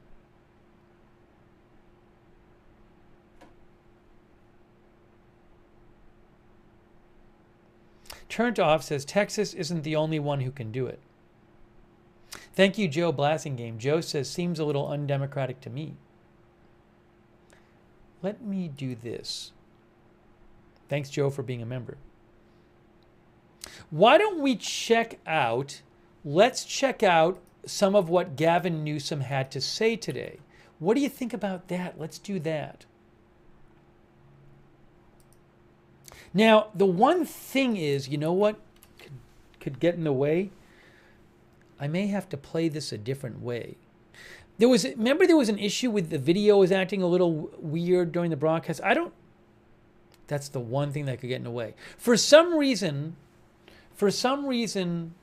on this particular stream, the video was a little fidgety. So I'm guessing it's something I'll be able to fix after the stream, but I might not be able to fix it during the stream. So I can try playing it and see what happens. There's a different way I can do it, actually. There's a different way I can do it. I'll try it the normal way.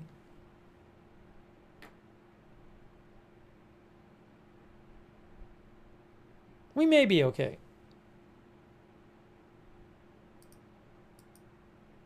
All right, so I'm going to show you what Gavin Newsom, some of what he had to say about this today. Okay? This is earlier today. We have to do this.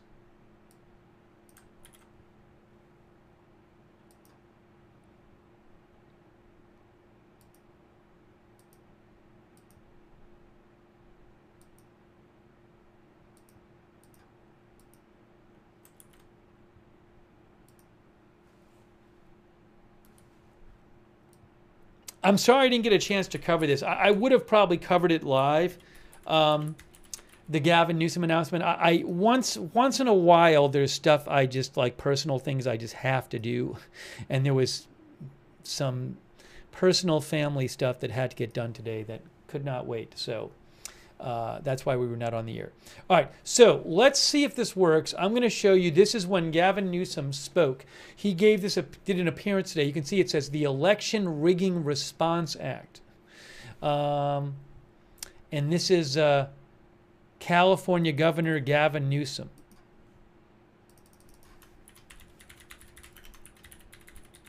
So I skipped through the earlier speakers, and I'm showing you right when he came up and spoke. And he talks about this.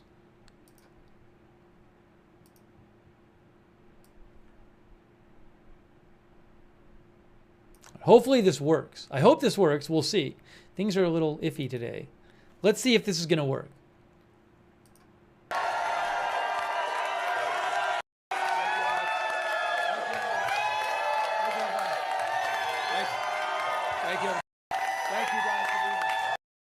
I gotta do it a different way. Because the video is being a little fidgety, I'll do it, but let me do it a different way. Hang on, I'll get it for you.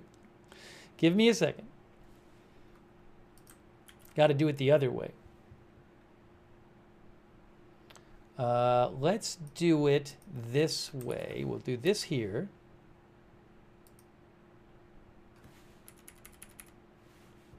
Okay, so I'm gonna do it.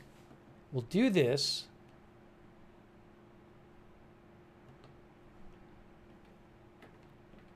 Okay, earlier today, Governor Newsom, here's how we're going to do this. Let's see if this works. Is this going to work? We're trying this a backup way.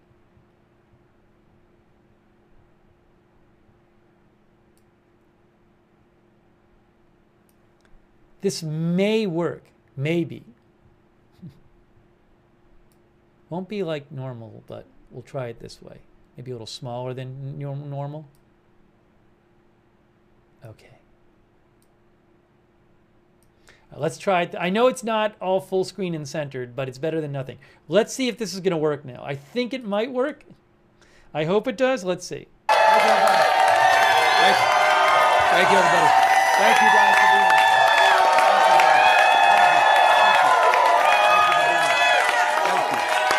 Thank you.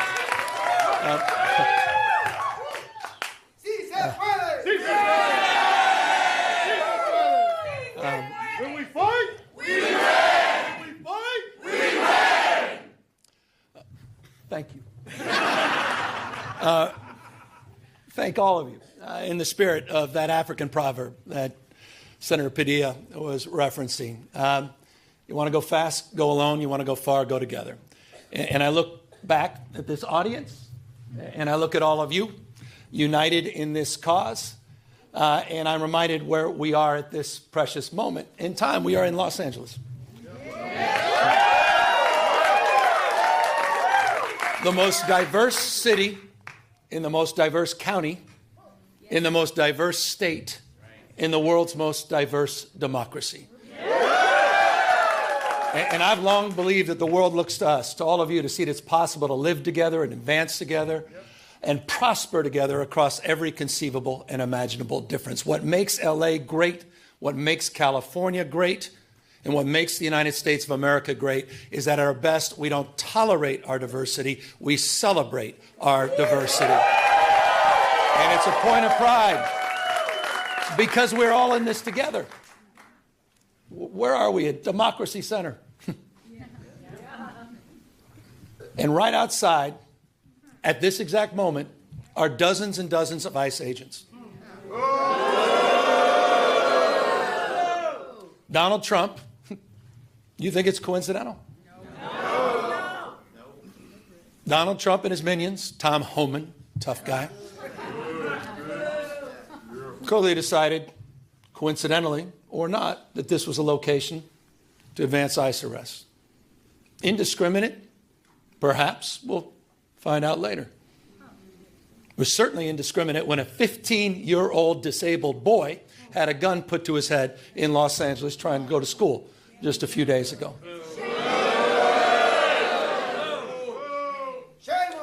I met with I don't need to belabor this, except I want to level set. People are scared. People are fearful. You had a United States senator that was thrown down to the ground in a federal building. Alex Padilla. J.D. Vance's name is Alex Padilla, not Jose Padilla. That's the Vice President of the United States. It's another museum not so far away from us. Talks about those 53 days. Some of you know what I'm referring to. Wake up, America. This is a serious moment. Wake up to what's going on. Wake up to the fear, the anxiety. Wake up to what's happening, not just here in Los Angeles, where we saw our streets militarized. We saw our due process rights thrown out the window. You heard the word disappeared. I was with a 12-year-old boy born in Oxnard, California, whose mother and father were disappeared. 20 years going to the same packing facility every single day. He didn't even know how to get back into his own home, into his own house. Had no brothers and sisters. He has now disappeared in an attempt to find his parents. That's Trump's America. That's the moment we're living in. So these are sober times. And so I'm deeply grateful to all of you for standing up and for being here today. I'm grateful for all the elected officials that are here, members of Congress, not just our 2 U.S. senators, to members of the California legislature for having the courage of their convictions, for standing tall and standing firm, to recognize today is Liberation Day in the state of California. And as Senator Schiff said, Donald Trump, you have poked the bear, and we will punch back. Here's the good thing about California, folks. We're the size of 21 state populations combined. We're the 4th largest economy in the world. We're not a small, isolated state. I know they say don't mess with Texas. Well, don't mess with the great Golden State. And so we're here with our state of mind, with the clarity of our purpose and conviction, to recognize that we need to reconcile the world we're living in. We do have agency. We're not bystanders in this world. We can shape the future, and that's what we intend to do today. We're here because Donald Trump, on January 6th, tried to light democracy on fire, tried to wreck this country, tried to steal an election, as Alex just said, by trying to dial in for 11, almost 12,000 votes. And here we are, in open and plain sight, before one vote is cast in the 2026 midterm election. And here he is once again trying to rig the system. He doesn't play by a different set of rules. He doesn't believe in the rules. And as a consequence, we need to disabuse ourselves of the way things have been done. It's not good enough to just hold hands, have a candlelight vigil, and talk about the way the world should be. We have got to recognize the cards that have been dealt. And we have got to meet fire with fire. And we've got to be held to a higher level of accountability. So that's what this is about. It's not complicated. We're doing this in reaction to a president of the United States that called a sitting governor of the state of Texas and said, find me 5 seats. We're doing it in reaction to that act. We're doing it mindful of our higher angels and better angels. We're doing it mindful that we want to model better behavior, as we've been doing for 15 years in the state of California with our independent redistricting commission. But we cannot unilaterally disarm. We can't stand back and watch this democracy disappear. We can't stand back and watch this democracy disappear district by district all across this country, not just in Texas, but in Missouri, where J.D. Vance went just a week ago, in Indiana, in places like Ohio, in places like Florida. We need to stand up, not just California. Other blue states need to stand up. We need to be firm in our resolve. We need to put back. So we're here in that light. And I'm grateful to have remarkable partners in the legislature. It's a tall task. We're asking them for 2/3 of a legislative consent. But this is the difference. This is the difference between what's happening in Texas and what's happening here in California. We didn't receive a phone call from the President of the United States to then quietly go in the back room and start drawing maps and legislatively try to jam them through against the consent of the people. We're doing precisely the opposite. We're working through a very transparent, temporary, and public process. We're putting the maps on the ballot, and we're giving the power to the people. This will be the first redistricting that's ever done that. That's the difference. We tried to raise the standards, and these guys are not playing by any set of rules. So this time requires us to act anew, not just think anew. And so I'm grateful to all of the remarkable leaders that have stepped up, this unifying effort here in the state of California. And we'll be asking for the people on November 4th, a special election coinciding with a lot of local municipal elections, to provide a temporary pathway for congressional maps. We will affirm our commitment to the state independent redistricting after the 2030 census, but we're asking the voters for their consent to do midterm redistricting in 2026, 2028, and 2030 for the congressional maps, to respond to what's happening in Texas, to respond what Trump is trying to excite. And we'll do so in a way that also affirms our desire as a state to level the playing field all across the United States. We believe in a national independent redistricting framework. And we believe that's the right goal and the right thing to pursue. And I will just state for the fact, Zoe Lofgren, who runs our California delegation, she authored the bill. Democrats unanimously supported that National Independent Redistricting Commission. Republicans were nowhere to be found. They want to rig these elections, and they want the power that gerrymandering provides, because they know what Donald Trump knows. He's going to lose the midterms. He knows de facto his presidency ends in 17 months when Speaker Jeffries is back in office. He knows it. Why else would you try to rig the system? Why else would you make the phone call? He's a failed president. Who else sends ICE same time having a conversation like this? Someone who's weak. Someone who's broken.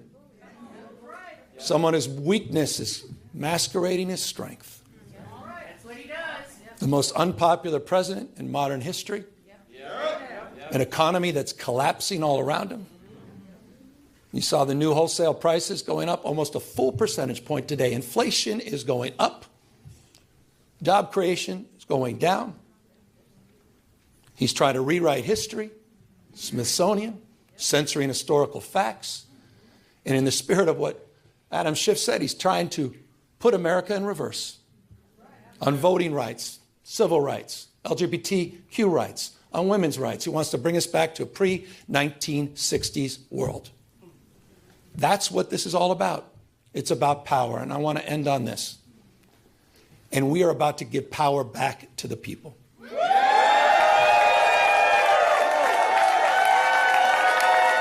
You have, on November 4th, in California, you have the power to stand up to Trump. You have the power to declare that you support a system that is not rigged. You have the power on November 4th to stand up for people that are being bullied. You have the power to stand up for people that are being intimidated. You have the power to stand up to the rule of law. We're giving the people of this state the power to save democracy, not just in California, but all across the United States of America.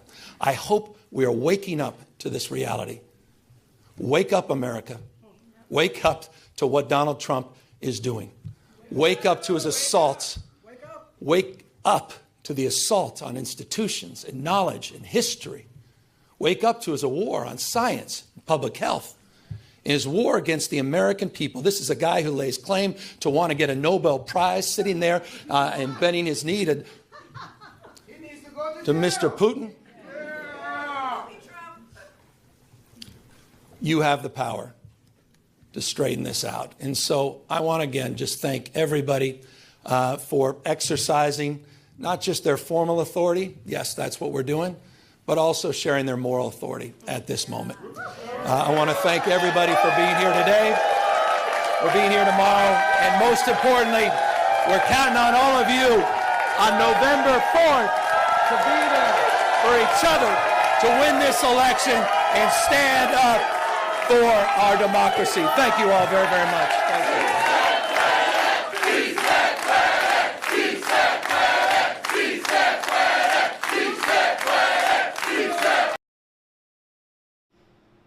I don't know what they were saying there. I couldn't understand it.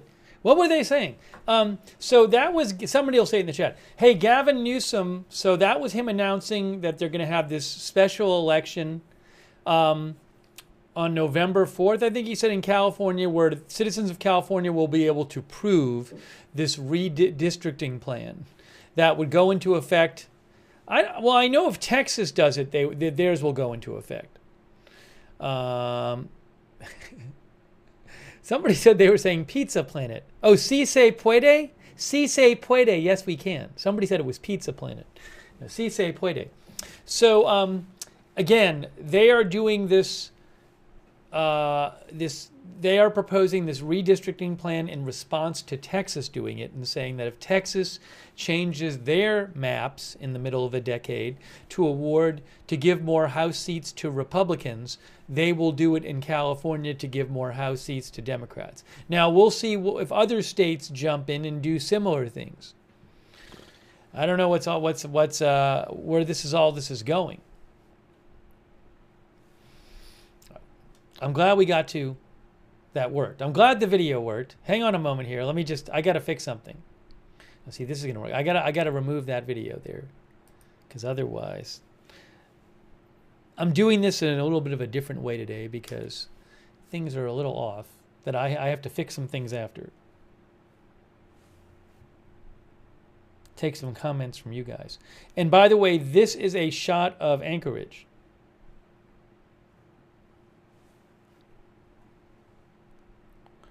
Let me show you the live shot of Anchorage, where the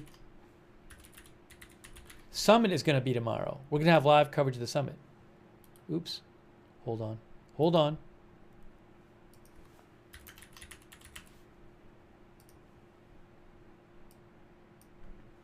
So that's a live shot of Anchorage right there. That is Joint Base Elmendorf-Richardson. That is where the summit's going to be, and we actually have a nice in that area. We have this lovely, a live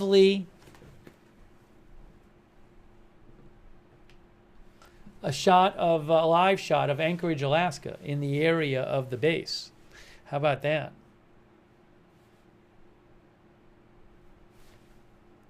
All right, let me take a few more comments from you guys on the redistricting stuff.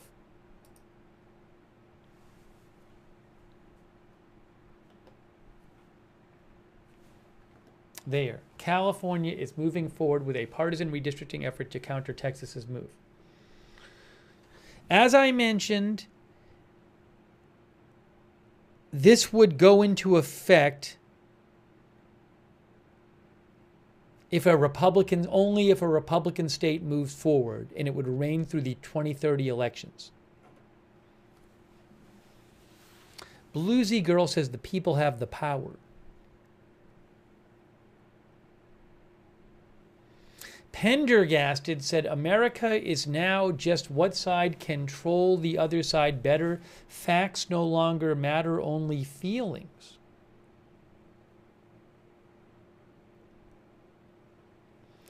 Green Bean says that's 9 seats that will switch. The plan, I think, is for 5 more seats. You can see here California will hold a special election to seek voter approval of a new congressional map to try to win 5 more seats. I think to balance the 5 that Texas is proposing to give to shift towards Republicans. Thank you, PZ Papa Zulu, who says highest taxes and unemployment and highest homeless. I guess that's what PZ is saying about California. Thanks also, by the way, to All That's Random, our member, CIA Contact, our new member, Kelly Smith, our new member, Cece, Also, thanks so much to Alpha Cry, who I think is in the UAE. Am I right about this, Alpha Cry? Thanks so much, Alpha Cry. That's very kind of you.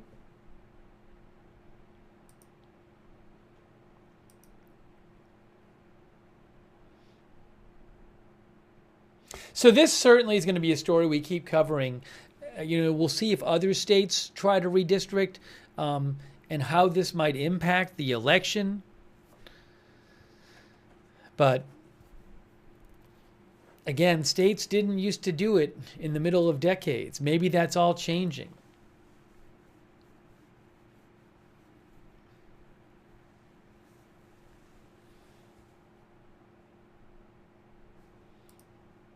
All right, we haven't even talked about DC yet, really.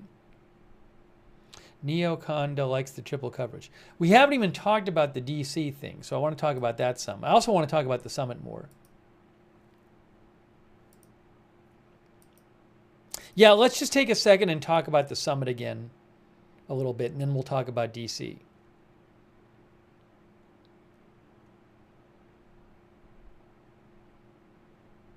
I should have had a countdown clock for the summit. Should I put a countdown clock up? I can do this. I can do this during the broadcast, guys. Hold on a second. Let's see if I can get this done quickly. All right, the summit would be 8:15. Okay. Wow, we're going to really do this. And then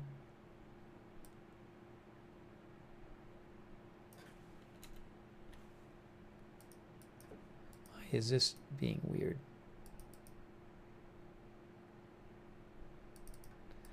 Oh, I see. I think.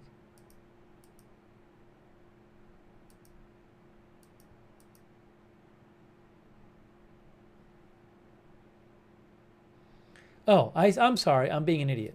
I'm being an idiot. I think. Is that me?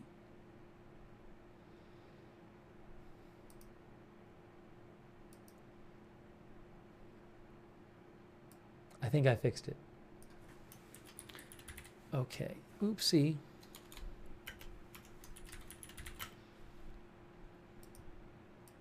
Do we have a clock? Oh my gosh, we have a summit clock. It's supposed to be 11:30. Oh no, that's wrong. The summit clock is wrong. Oh no. What a disaster. Let me fix the summit clock.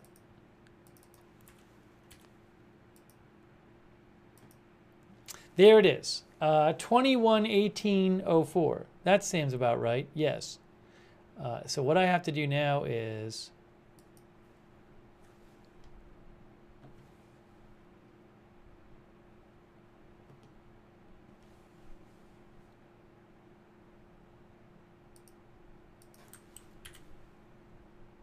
oh my gosh, we have a summit clock. Crazy. There is Joint Base Elmendorf Richardson. I know the video is a little kind of jerky. I'll have to work on fixing that after the broadcast. But we now have a summit clock.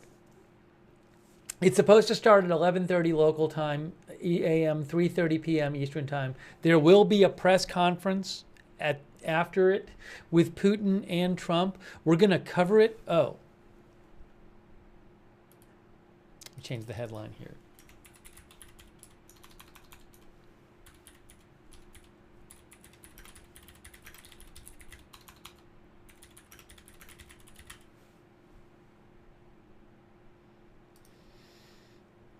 Jay Drabble says the countdown to peace. We will definitely have coverage of the summit.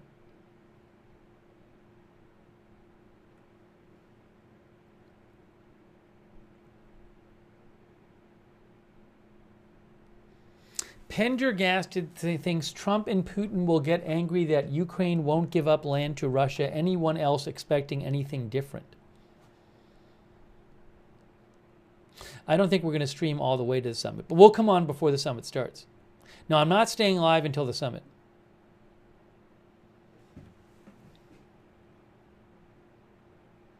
John Rocker thinks all presidents lose majority in midterms. That's what John Rocker thinks.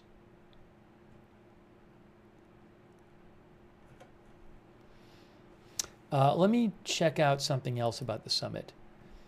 This is from Reuters. What deal might emerge from Trump-Putin summit, and could it hold? Could the deal hold? You can see here it says Russian President Putin and Trump, U.S. President Trump will discuss a possible deal to end the war in Ukraine when they meet tomorrow for a summit that is also likely to affect wider European security. European leaders and Ukrainian President Zelensky plan to split. Well, that already happened. What kind of deal could emerge? Trump said last Friday there would be some swapping of territories to the betterment of both. I don't know that Ukraine would think it's to the betterment of them to give up any territory because they got invaded, but they might think, well, if it stops the war, I don't know. We'll have to see. Again, Trump said last Friday there would be some swapping of territories to the betterment of both. This prompted consternation in Kyiv and European capitals that Russia could be rewarded for 11 years of efforts, the last 3 in full-blown war, to seize Ukrainian land. Russia currently occupies about 19% of Ukraine. Ukraine controls no Russian territory. Daniel Fried with the Atlantic Council said it's a reasonable concern to think Trump will be bamboozled by Putin and cut a terrible deal at Ukraine's expense. Wow. To bamboozle means, I forget, to deceive. But Daniel Fried with Atlantic Council said better outcomes for Ukraine were possible if Trump and his team wake up to the fact that Putin is still playing them. Wow. One could entail agreeing an armistice line instead of a transfer of territory with only de facto, not legal recognition of Russia's current gains. So, for example, an armistice is not an end of the war. An armistice, I think means a temporary halting of hostilities. It's like an armistice would say that we're going to stop fighting for a certain amount of time. Also, de facto, not legal recognition means when you acknowledge somehow that Russia has this territory, but you're not saying it's really theirs. So it might be this kind of thing. Maybe that's part of the deal, where Ukraine, they acknowledge for the moment that Russia controls it, but that doesn't mean that Ukraine thinks it officially belongs to them. In the same way that, well, a lot of the world feels legally de facto that the West Bank does not belong to Israel.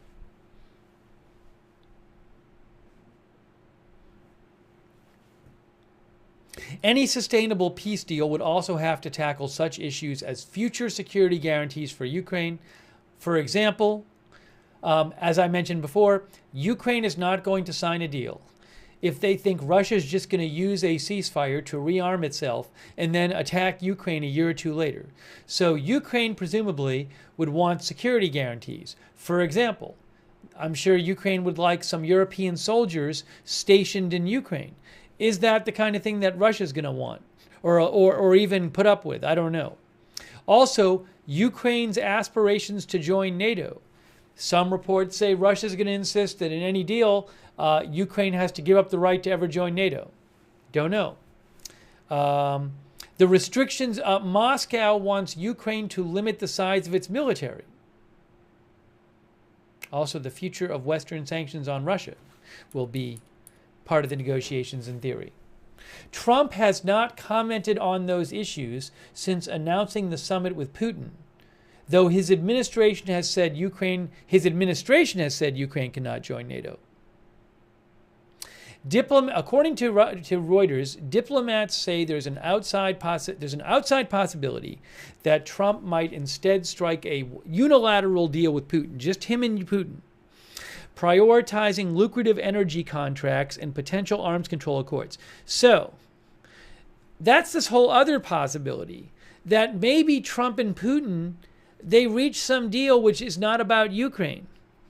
Maybe it involves energy contracts and arms control. Trump himself has said he might conclude in Alaska that a Ukraine peace deal cannot be done. Trump is facing strong resistance from Zelensky and Zelensky's European allies if any deal expected Ukraine to cede territory, to give up territory. Hey, a quick little video update. Hold on. Oh, we got a plane. We got a plane on the feed. I like to show you the planes on the feed. U.S. military plane taking off from the airbase. Sorry, I didn't catch it on time. Anyways. But again, Zelensky and his European allies are not going to be a fan of a plan that it calls on Ukraine to give up territory to Russia. Zelensky says Ukraine's constitution prohibits such an outcome unless there is a referendum to change it. Trump could try to coerce Ukraine to accept such a deal by threatening to stop arms supplies and intelligence sharing, but analysts say there is more chance Ukraine might accept a freezing of battle lines and an unstable, legally non-binding partition. So maybe something like that happens, some kind of temporary ceasefire thing.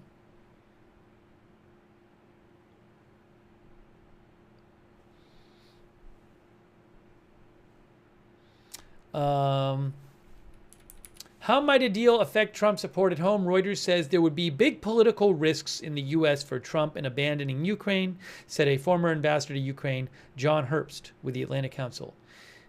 If he were to abandon Ukraine, this would portray him as an accomplice in Putin's rape of Ukraine, says John Herbst. I don't think Trump wants to be seen that way, for sure.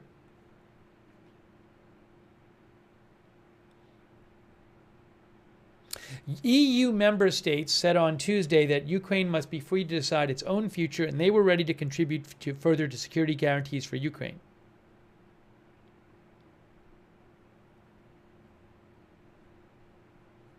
Anyway, so that gives you a sense, at least, of some of the issues in play here.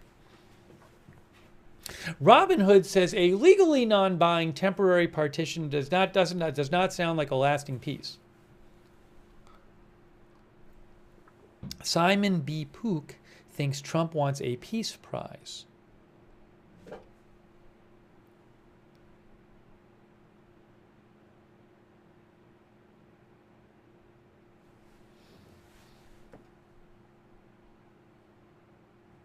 Hang on a second here.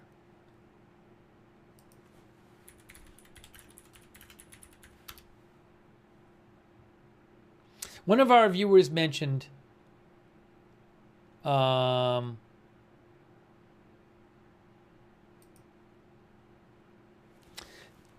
viewer Togek claims that Trump said allowing Russia to occupy eastern Ukraine West Bank style wouldn't need updates to the Ukrainian constitution. Did he really say that?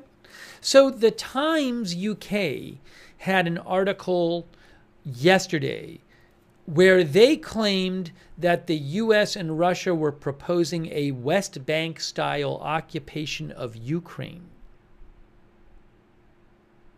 And they said what that would be is that Russia would have military and economic control of the part of Ukraine it occupies, but it wouldn't be recognized as legally having control over it. This was a report that the Times claims. I don't know that this is true.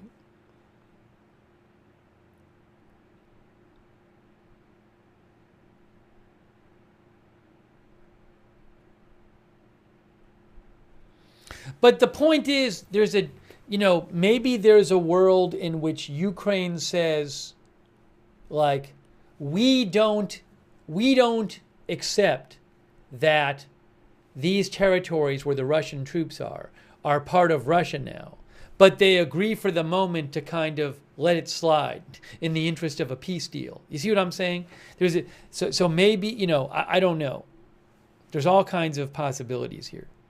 By the way, a good map to look at, I want to point out, is Deep State Map. It's called Deep State Map. I believe it's done in Ukraine. If you're looking for a map to show you the current situation in, where is it here? in Ukraine and Russia. It's called Deep State Map, and they update it regularly. And why can't I scroll here? Okay, so you see it says Ukraine there, and I'm going to post a link to this map right now. I've used it before. It's very good. So everything in the red here is Russian-occupied Ukraine, including Crimea. That's in the red. I believe the green is places where Russia initially went in the invasion and then Ukraine kicked them out. So you can zoom in on Deep State Map and where is this info and legend? Occupied before 2022, February 24th, occupied after, liberated, they call it as a green. This map is made in Ukraine, I believe. Where is also that? So you can see that Russia has occupied this this eastern part of Ukraine in here. And where is that? Right here. So this is this area. You see this here? Look at this. This has been a concern for supporters of Ukraine. There's this important city here, Pokrovsk, which is an important Ukrainian military. It's an important city for the Ukrainian military in the Donbas region. But in recent days, there's been this breakout of some Russian forces. See, north here? Right in here. That's been discussed a bunch. Emperor Pause says it was a major breakthrough.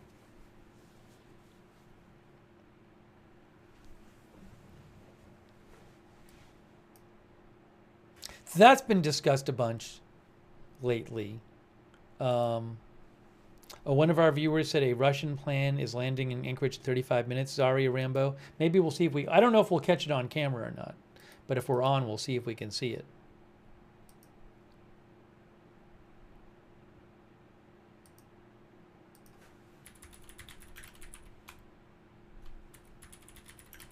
I was going to try to see if I could quickly show you something about that Russian advance. Here, look. Right here. Ukraine says Eastern Front stabilized after recent Russian thrust. This is from today. Ukrainian troops have stabilized the battlefield in an area of eastern Ukraine where Russian forces had made a sudden push this week to pierce Ukrainian defenses, the regional governor said today. Ukraine said small groups of Russian infantry had thrust some 6 miles toward its main defensive line near the town of Dobropilya, raising fears of a wider breakthrough that would further threaten key cities. The advance, just days before Trump and Putin were due to meet in Alaska, appeared aimed at pressuring Ukraine to give up land in pursuit of peace 3.5 years into Russia's invasion of its neighbor. Ukraine's military, which played down the scale of the Russian thrust, had dispatched extra forces to the area, including units of the battle-hardened Azov Corps.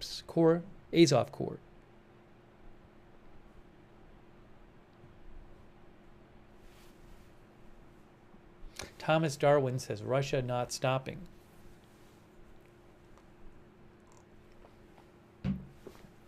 MJ said, "Damn, it's been that long.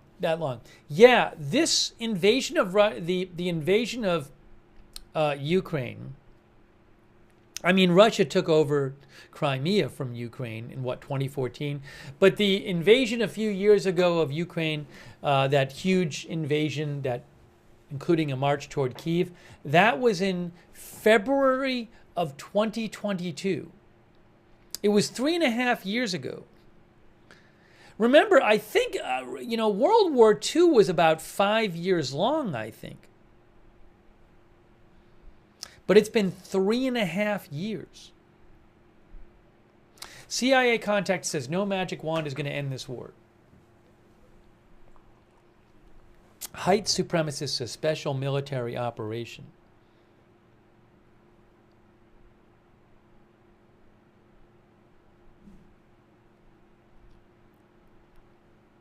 Yeah, one of our viewers said Alaska was once owned by Russia. Adrian, we talked about that earlier. I think until 1867, Russia sold it to the U.S. Yogi says last time peace deals were close, there were huge attacks. So,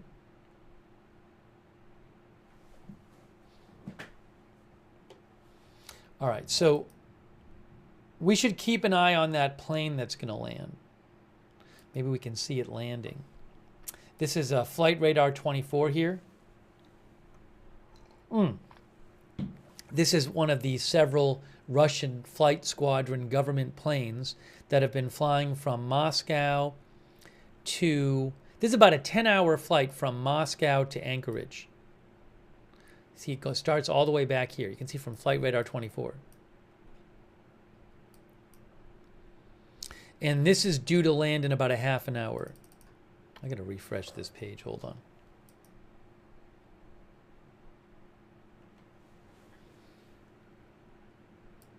There it is. #1 tracked plane worldwide. I don't know who specifically is on that plane.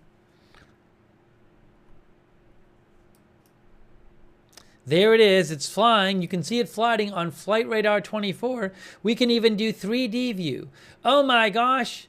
It's 3D view of the Russian plane, guys. Look at this. It's flying. Wow. Look at that.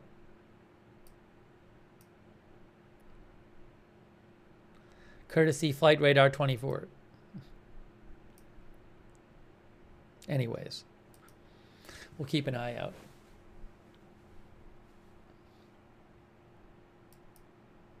Yeah, there's this thing too. I don't know. That's a that doesn't look. It doesn't. One of our viewers said it's a private jet. I don't know. It's not immediately identifiable as a government plane, but that's flying from Moscow to Anchorage as well. That's due in 24 minutes. Hey, that's due in 24 minutes. Then there's also this one, which is due in an hour and 25 minutes.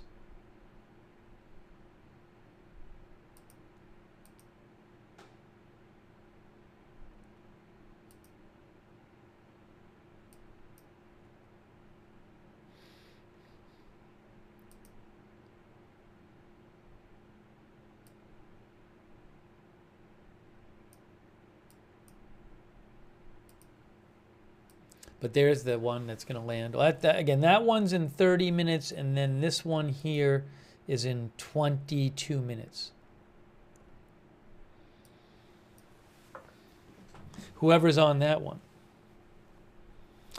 Will I cover Putin landing? I don't know which plane he's on. He might be there already. If he's not, I don't know specifically which plane he's on. Or was on. Hey, thanks to Bass300, who's been watching since the since Russia invaded Ukraine. Hey, thanks Bass300 for your support. Also, Baronico HK, thank you for your support. What time would we start coverage tomorrow? Before 3:30 Eastern, but I don't know yet because I don't have a schedule. So certainly before the official start, which is 3:30 Eastern, from what I've heard, 3:30 p.m. Eastern. But I just don't know yet. You know, it depends on what kind of what the schedule is, what kind of video I have, and all that stuff. So, but before 3:30 Eastern, we'll start. Definitely. U.S. Rights and Freedom says if Putin continues his evil war and Zelensky same, both their nations will be weakened and in serious trouble. They both know it. The president knows it too. If they want to destroy their nations with their evil war instead of seeking peace, they will reap as they sow, says U.S. Rights and Freedoms. I think Ukraine would say they're defending themselves.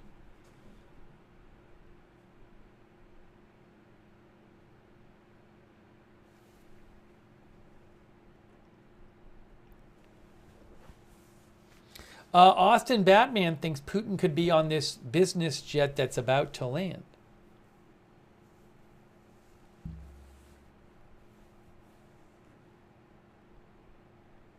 By the way, a quick shout out to Aaron Van Ness, our subscriber on Facebook. Thanks for subscribing over there. Robert Real II. for subscribing on Facebook. Kay Lowry, Body, Margaret Riley, Shannon Class, and Goslin, thanks for subscribing. All of our Facebook subscribers, thank you. And our Twitch subscribers, thanks to, and also I owe a thanks to Relila for subscribing on Twitch. Thanks, Jay Drabble, for your support.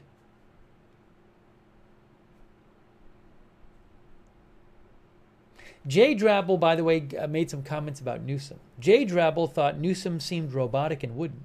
Thanks, Jay Drabble, for your support. Thanks also to Malice Bixie for subscribing on Twitch. Thanks, Gripplechew, for your support on Twitch. Mercado Media, thanks for watching. Crazy and KY, thanks for subscribing. Thanks, Dr. Trilogy, for your support on Twitch. Annie Cush for subscribing. And our other subscribers, some of our other subscribers, Wall Street Shaggy, Jax Haku, CC on Twitch, Allistic on Twitch, Guy from the 207, Shells 80. Thanks to our Twitch subscribers. I really appreciate it. Did I thank Allistic? Space Fraggle, our viewer, says, how can you have peace talks without the president of Ukraine?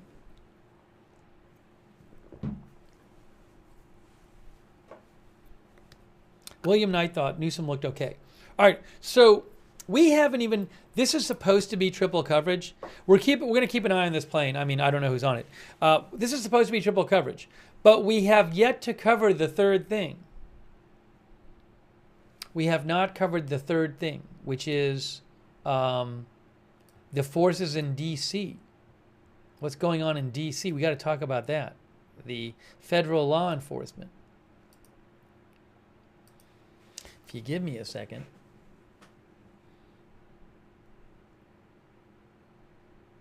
We can discuss.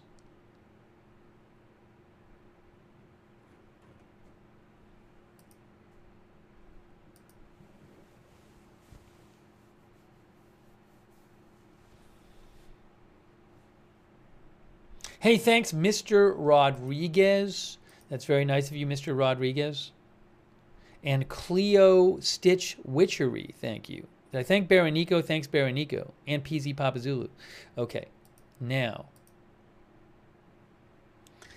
National Guard has been seen in at prominent sites in D.C., all kinds of federal officials.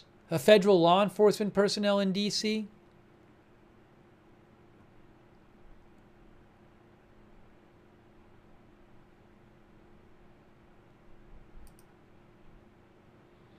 Let me pull something up here about it.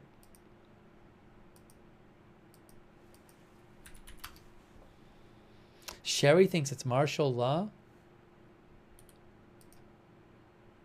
There's been some protesters protesting. Oh, I might have a little video here. Oh, there's a sandwich thing too. Hold on, what is this? Do I have video of that? I don't know if I do.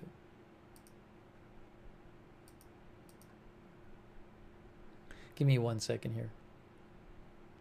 What is this?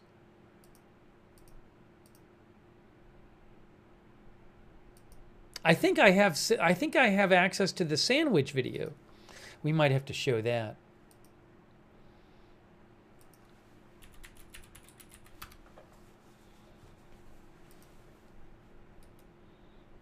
Oh, man charged with throwing sandwich at U.S. agent was Justice Department staffer? I didn't even know this.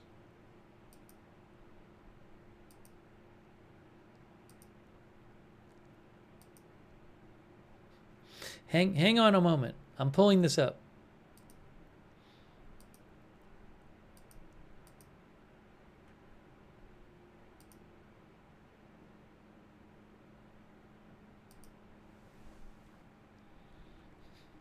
All right. Man who threw sandwich at law enforcement was DOJ employee. This is not the top story concerning the new... Remember, President Trump a couple days ago said he was taking over the police force in D.C., and he said he wanted to lower the crime rate there. And so he is having a lot of National Guard and other and various federal personnel from places like the FBI and ICE And I think like the DEA and lots of others go there and help police in D.C. and try to prevent crime. So man who threw there have been some protesters who have protested when these federal personnel show up in D.C. You can see here checkpoint with ICE agents met by protesters in D.C. Tensions over President Trump's deployment of federal law enforcement erupted on a busy Northwest Washington street Wednesday night as a mix of local and federal authorities pulled over drivers for seatbelt violations or broken taillights while nearly 100 onlookers chanted, "Go home, fascists." The checkpoint, this is from the Washington Post, by the way. The checkpoint, which appeared to begin around 8 p.m., included more than 20 law enforcement officers, many wearing face coverings and vests labeled HSI, Homeland Security Investigations. So these are not D.C. police. Some vests indicated agents were with Enforcement and Removal Operations, a branch of U.S. Immigration and Customs Enforcement that arrests and removes undocumented immigrants. They stopped dozens of cars at the busy intersection of 14th and W Streets Northwest in front of a popular chain bakery, a veterinary clinic, and a high-end outdoor apparel store. At least 2 people were detained. One man speaking Spanish was loaded into an unmarked black pickup while a D.C. police truck towed the red Kia he had been driving. A woman was handcuffed while the crowd gathered on the sidewalks, booed, and yelled at officers to read the Constitution. The show of federal force comes days after Trump deployed federal law enforcement and the National Guard onto D.C. streets. During a Monday news conference, he characterized the nation's capital as a lawless wasteland, though violent crime is at 30-year lows there. Federal presence began to ramp up Tuesday night. National Guard troops stationed Humvees near the Washington Monument. The U.S. Border Patrol assisted in the arrest of a dirt bike driver in the Columbia Heights neighborhood, and according to a White House official, 43 arrests were made by federal law enforcement teams.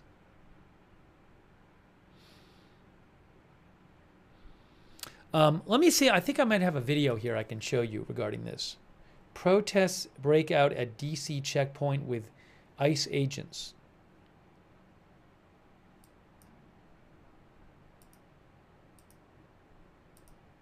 Here, let's look at this video. This is from the Washington Post. Hold on a second. This is from the Washington Post. Do we have volume here? We need volume.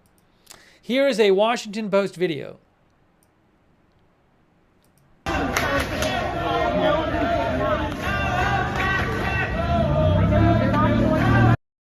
It says local and federal authorities set up a checkpoint on a Northwest Washington street on yesterday. They set up this is local and federal authorities, okay?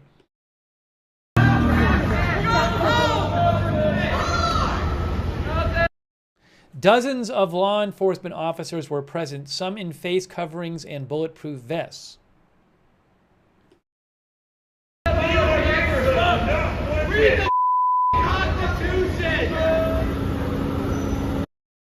They stopped cars for seatbelt violations and broken taillights as onlookers protested.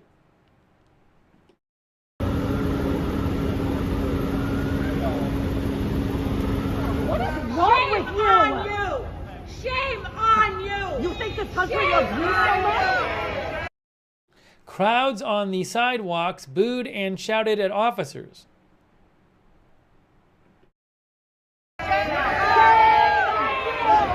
You do not want this role in history. You did this job to protect and serve. Look what they're doing to you.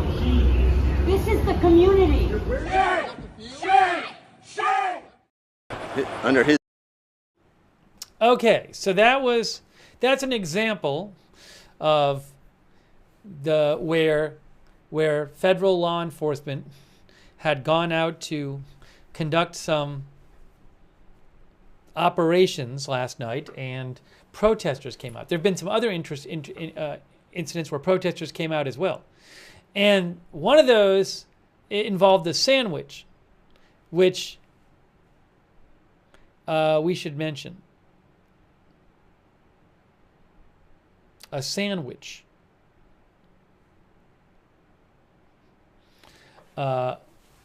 Oh, by the way, London claims that Air Force One is over Alaska right now. Is that true? Why is it not being tracked? Oh, is this it? Oh, there it is. Right there. Right here? This one? SAM 461? Could we not see this before? We see it now.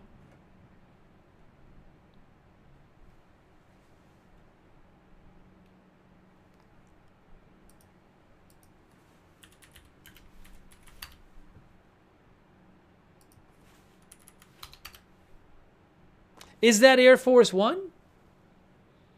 What is it? What plane is this?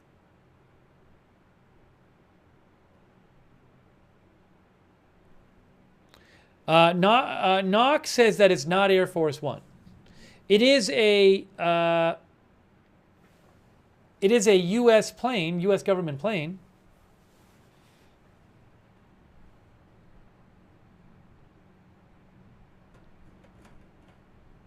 I forget what the call sign for Air Force One is. Hold on a second here. Hold on a moment. I'm going to look it up.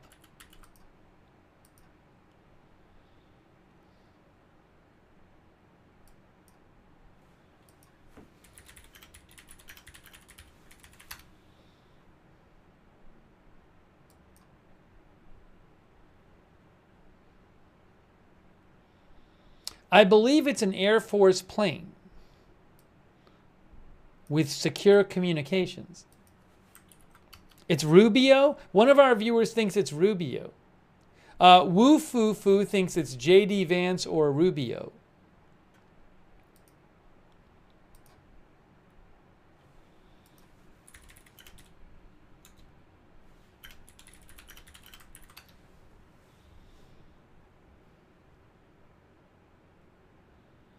It's a special air mission, SAM, I guess.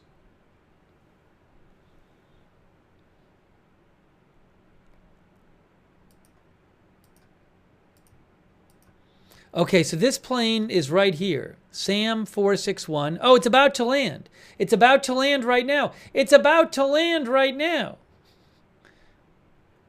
It's about to land, I guess. Hey, let's look at maybe this is some big U.S. government official.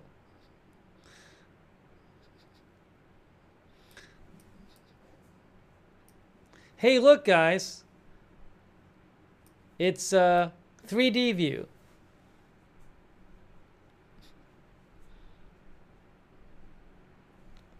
Oh, I do not currently the AFP feed is not currently up.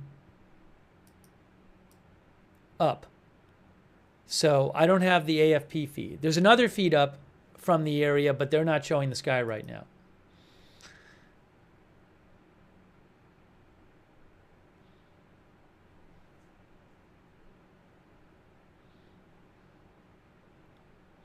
I assume it's about to land at the base. Here, hold on. See, there it is right there. There's the plane, and it's getting very close. There's the base right there. That base is Elmendorf Air Force Base. This base here, this joint base, Elmendorf-Richardson, is where the summit's going to be. So let's go back here. We're seeing it come into land. See, there it is right there. It's online for landing. So why not on Flight Radar 24? Let's look at 3D view. You too can use 3D view on flightradar24.com. What a fun flight tracking site it is. Flightradar24.com. They also have a good app, Flight Radar 24. Check it out.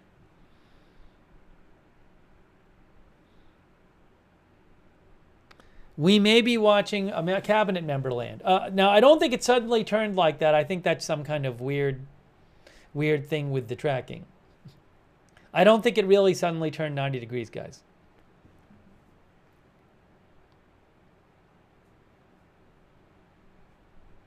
There it is. It's back.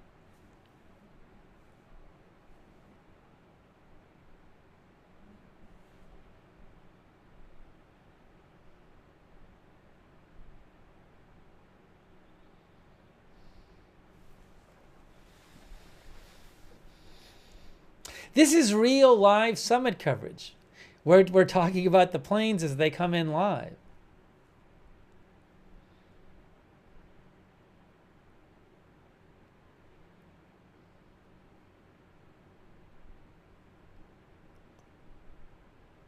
Oh, one of our viewers, Austin, found a YouTube stream showing it. I can't steal the YouTube stream, but I think a couple of our viewers said you could find streams on YouTube showing the planes coming in.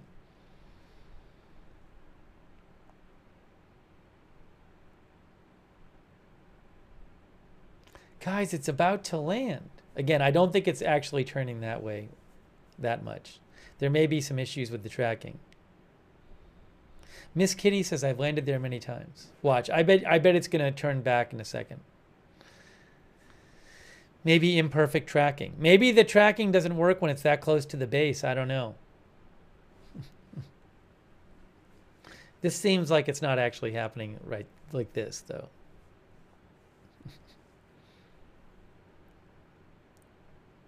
Yeah, Wufoo thinks the site lost data. That'd be my guess too. It's something with the data. And again, maybe it's just because it got close to landing, or it's near a base or whatever. I don't know. I think it might have landed already.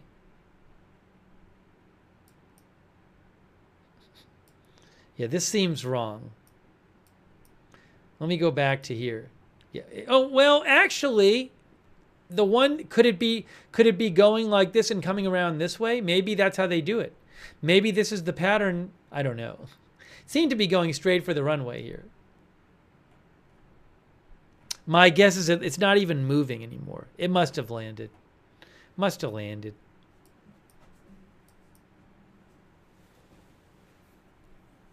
JN says it lost signal, I think. Anyways. Then this one is 43 minutes away. That's a Russian flight from Moscow. That's a government flight. And then this one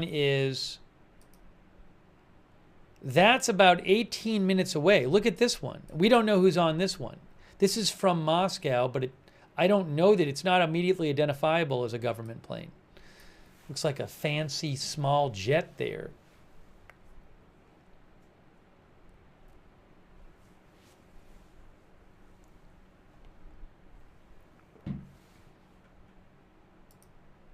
Thanks to London, our member. Hey, shout out also to our moderators, Beth Mythical. Thank you. I got to show you something more about DC as well. Beth Mythical moderating.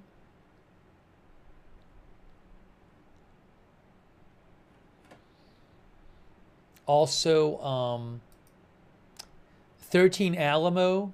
LB Prairie Dawn, Idaho Star, I got that fire. Mark, HNC, Matthew Kohai, 3, thank you. And also Kay Lowry, Body, Margaret Riley, Valerie Gail Griffin, and Linda Belk Larry, Misha over on X, thank you.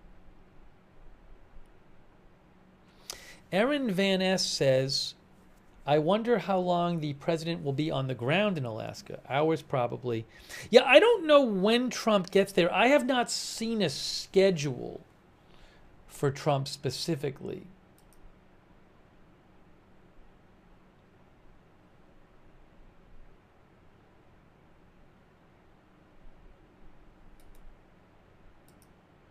I haven't seen one yet. Why don't we check out, we were talking about what's going on in D.C., and I said I was going to show you this.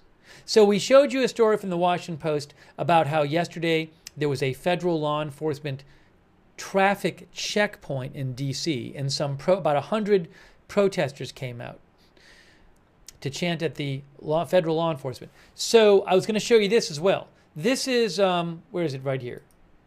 Man who threw sandwich at law enforcement was DOJ employee Bondi says.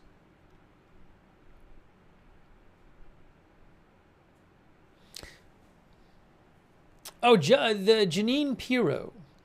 Judge Janine also posted about this on X. So Attorney General Bondi said Thursday a Justice Department employee had been fired after he was arrested for allegedly throwing a sandwich at federal law enforcement officer. So he was a Justice Department employee and he's been fired. I got to get the original post for you. This is from the Washington Post.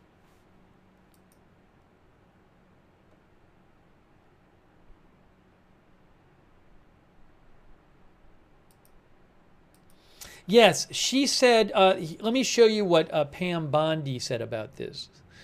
Pam Bondi said, I'm going to put it on the screen right now for you.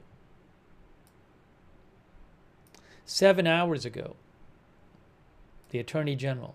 She said, if you touch any law enforcement officer, we will come after you. I just learned that this defendant worked at the Department of Justice no longer. Not only is he fired, he has been charged with a felony. This is an example of the deep state we have been up against for 7 months as we work to refocus DOJ. You will not work in this administration while disrespecting our government and our law enforcement. All right, let's show you what he did. Police allege he approached law enforcement officers, including Metro Transit Police and U.S. Customs and Border Protection officers, and began yelling obscenities and calling them fascists. At about 11:05 p.m., according to the federal court filing, he approached an officer and threw a sandwich at him. He was charged with assaulting, resisting, or impeding certain officers and employees of the United States. After his arrest, he allegedly told one of the arresting officers, I did it, I threw a sandwich. Let me show you here. This is a video from the Washington Post. It says, I did it, I threw a sandwich. You know what I got to do? I got to do this way.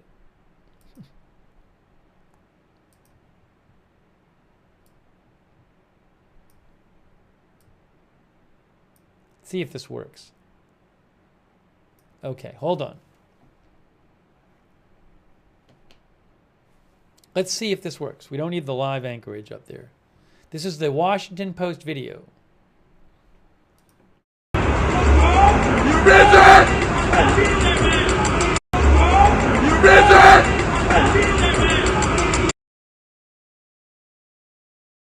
Oh, sorry, it's a little loud, I know. I'll try to turn it down.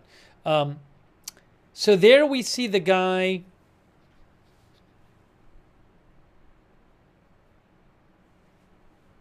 Oh, hold on a second here.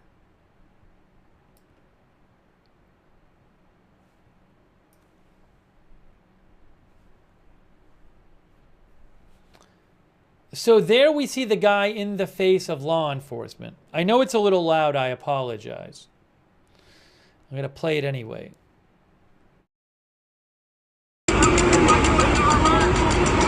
All right, it says swear, I guess.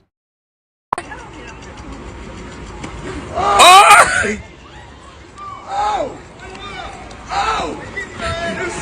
God!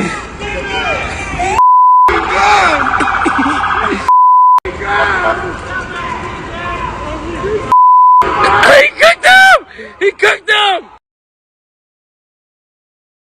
That is Under his leadership, I think we. All right, hold on.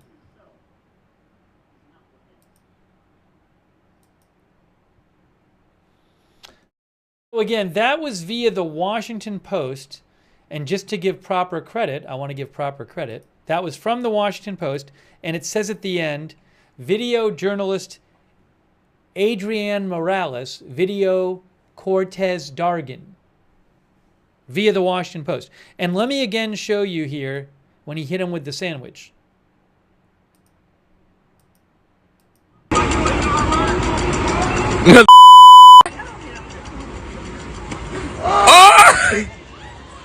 Oh! Oh! Oh! God! All right, anyways, you got to see them hit them with the sandwich. And then Jeanine Pirro, who is the current, I believe, U.S. Attorney for D.C., she released a video about this.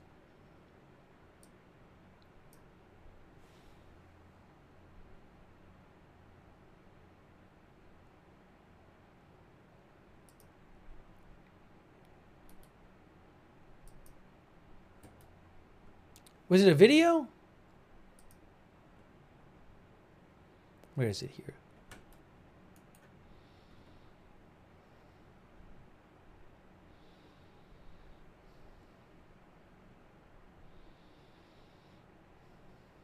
I have the press release about this. There's a press release about it. This is it right here. Isn't this it? Isn't this the video? Oh, hold on. Hang on a moment. Hold on. There is Jeanine Pirro.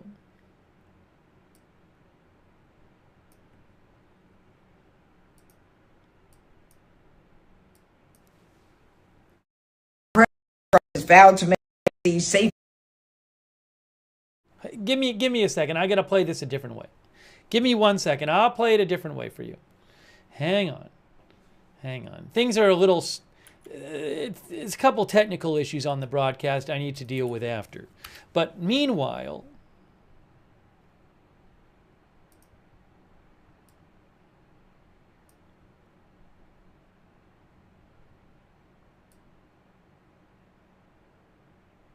Let me just do this.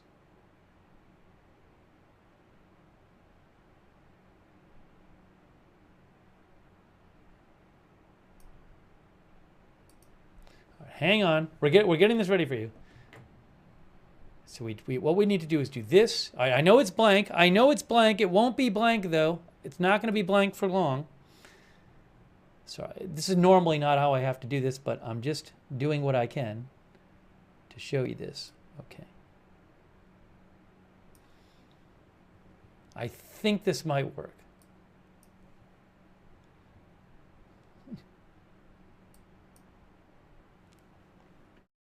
So President Trump has vowed to make D.C. safe and beautiful again. And as part of his effort to fight crime, he's bringing in our federal law enforcement partners like FBI, ATF, DEA, or Park Police, everybody to help the Metropolitan PD fight crime. And the president's message to the criminals was, if you spit, we hit. Well, we didn't quite do that the other night when an individual went up to one of the federal law enforcement officers and started jumping up and down, screaming at him, berating him, yelling at him. And then he took a Subway sandwich about this big and took it and threw it at the officer. He thought it was funny. Well, he doesn't think it's funny today because we charged him with a felony, assault on a police officer. And we're going to back the police to the hilt. So there. Stick your Subway sandwich somewhere else. She just said, stick your Subway sandwich somewhere else.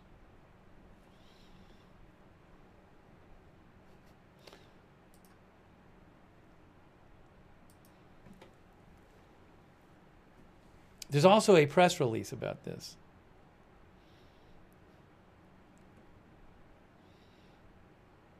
I should have warned people if children were watching that maybe they should have some parental supervision for that video. Former DOJ employee who hurled a hoagie at a U.S. Customs and Border Patrol officer charged with assault. This just came out today. Guys, this is a U.S. Attorney's Office. This is official press release. I haven't even read this myself. Look at this.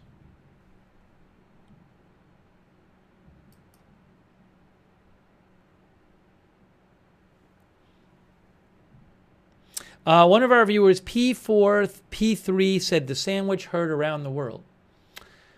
So, Sean Charles Dunn, 37, was charged in a criminal complaint yesterday in U.S. District Court in connection with an alleged assault on a U.S. Customs and Border Protection officer that included shouted verbal insults and a thrown-wrapped sandwich. A thrown-wrapped sandwich, announced U.S. Attorney Jeanine Pirro. Dunn, who had worked at the Department of Justice, was fired today by Attorney General Pam Bondi. He is charged with one felony count of assaulting, resisting, or impeding certain officers and employees of the U.S. Dunn had his first appearance today before federal magistrate judge G. Michael Harvey and was released on his own recognizance.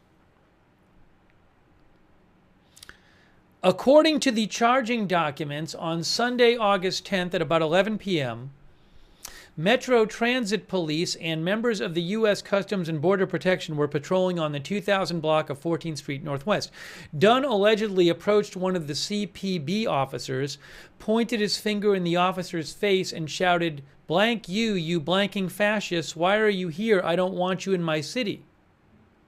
Then about 6 minutes later, he forcefully threw a sub-style sandwich at the CPB officer, striking him in the chest. An Instagram video recorded by an observer captured the incident. Dunn attempted to flee on foot, but was apprehended. While being processed at Metropolitan Police Department's 3rd District, he told an officer, "I did it. I threw a sandwich." The case is being investigated by the Metropolitan Police Department and is being prosecuted by the U.S. Attorney's Office for the District of Columbia. There you go.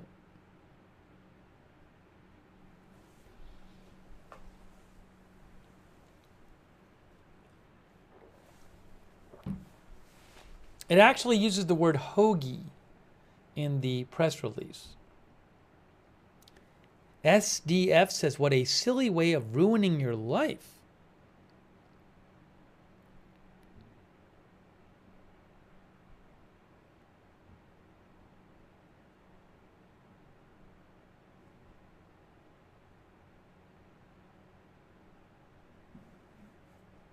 Our viewer, Deirdre Sky, said the word striking in quotes. Senor Vance said, "What a real patriot." Andrea said, "It's the principle of the disrespect, not the sandwich." David Gray said, "Mess around and find out." It's interesting, though, that we have this press release about it. This is a press release, a U.S. Attorney's Office, District of Columbia press release. Rebichu says, "Will the sandwich be in court as evidence?" Nat Leo says he should start a GoFundMe. I'm sure there are a lot of supporters. He has been charged with a felony. But again, I think it's another case where, just to show you some of the tensions in D.C. Hey, by the way, thanks to John Cassidy. John says, "Why are people so angry with law enforcement enforcing the laws? Maybe they just want us to ignore all the laws."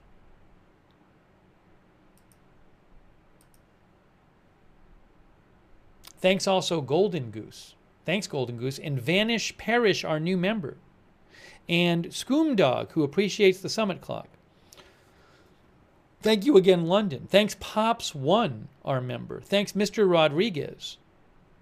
PZ Papa Zulu. Cleo Stitch Witchery. I think I might have thanked Cleo before, but thanks again.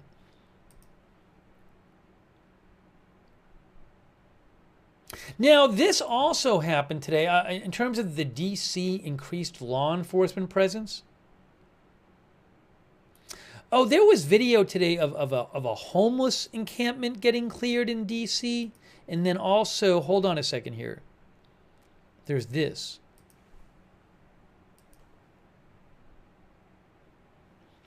Police chief orders more cooperation with immigration agents as federal activity takes root in D.C. This is from AP. Oops, what happened there? Why did that happen?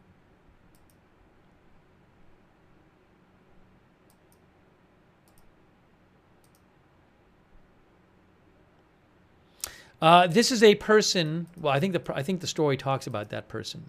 It says George M., who has been living at a tent encampment, packs up his tent, and that is National Guard personnel in the area of Union Station. The D.C. police chief stepped up cooperation between her officers and federal immigration officials as President Trump's law enforcement takeover of the nation's capital took root today. National Guard troops watched over some of the world's most renowned landmarks, and Humvees took up position in front of the busy main train station. The police chief's order today establishes that Metropolitan Police Department officers may now share information with immigration agencies regarding people not in custody, such as someone involved in a traffic stop or checkpoint. MPD officers may also provide transportation for federal immigration employees and a detained subject, the order states. The changes, which raise collaboration between the two forces in notable ways, erodes the district's long-standing policy against cooperating with civil immigration enforcement. They are effective immediately.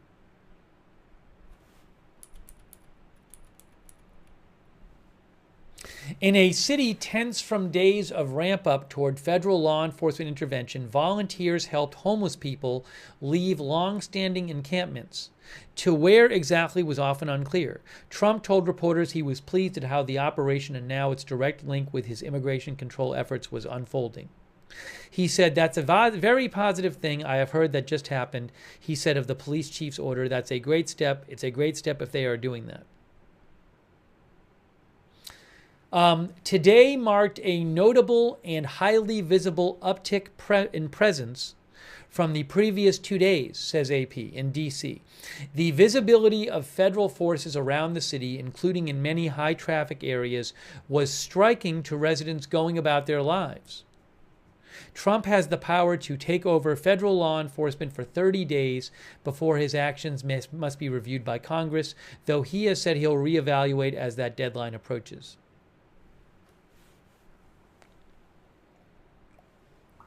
AP says the response before today had been gradual and by all appearances low-key, but last night, we already talked about this, officers set up a checkpoint in one of D.C.'s popular nightlife areas drawing protests.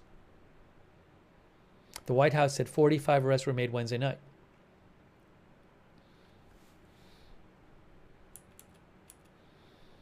The Pentagon press secretary said the National Guard troops will not be armed and declined to give more details on what, and said Pentagon press secretary Kingsley Wilson said that National Guard troops will remain until law and order has been restored in the district as determined by the president, standing as the great gatekeepers of our great nation's capital. She said the troops will not be armed and declined to give more details on what the safety patrols or beautification efforts would entail or how many Guard members have already been sent out on the streets.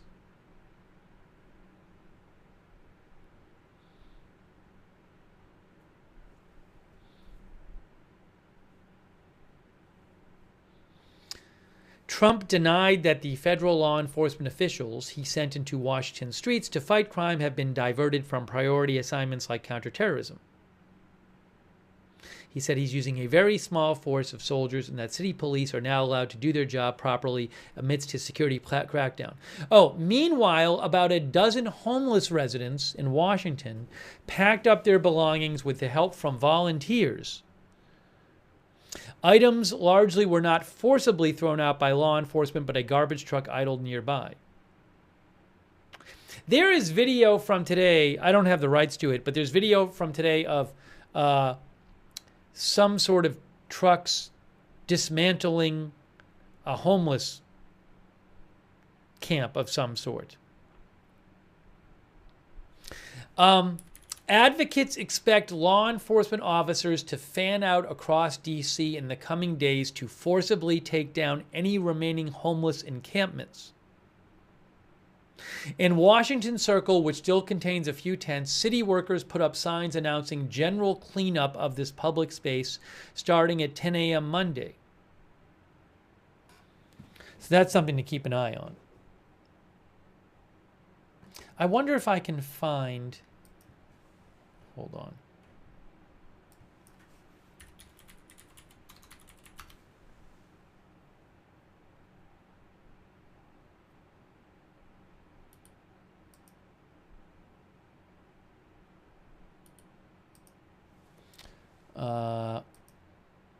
Oh, I might have video. Hold on, I have some video I think I can show you.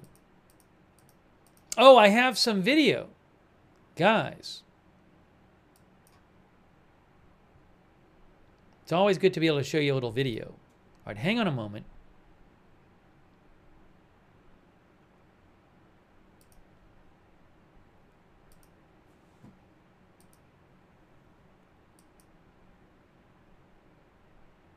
Oh, I might have to do this other way again. So annoying. Again, I got to fix this. A bit of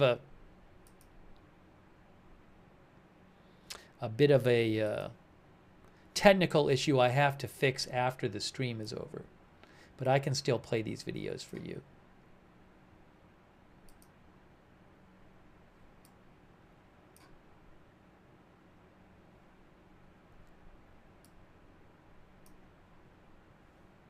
Okay, I think we're ready. The war can end tomorrow. No, that's not the one I wanted. Get rid of that one. Get rid of this one.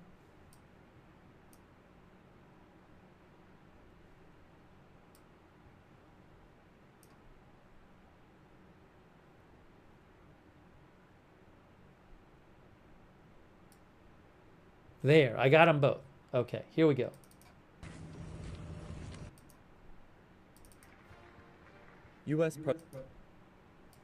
So I have this article here. Trump wants to extend federal control over Washington police. To extend it. Now let me show you this video that has some stuff about DC that goes along with this Reuters article here.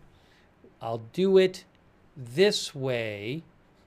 Give me a moment. We're doing this kind of a different way than we normally would. It's a little bit harder, but I think it'll work.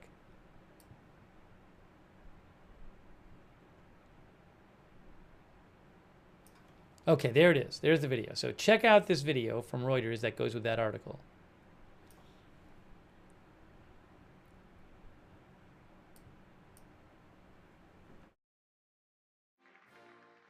U.S. President Donald Trump said on Wednesday he would ask the Republican-controlled Congress to extend federal control of Washington's city police force beyond 30 days. We expect to be to Congress, before Congress, very quickly.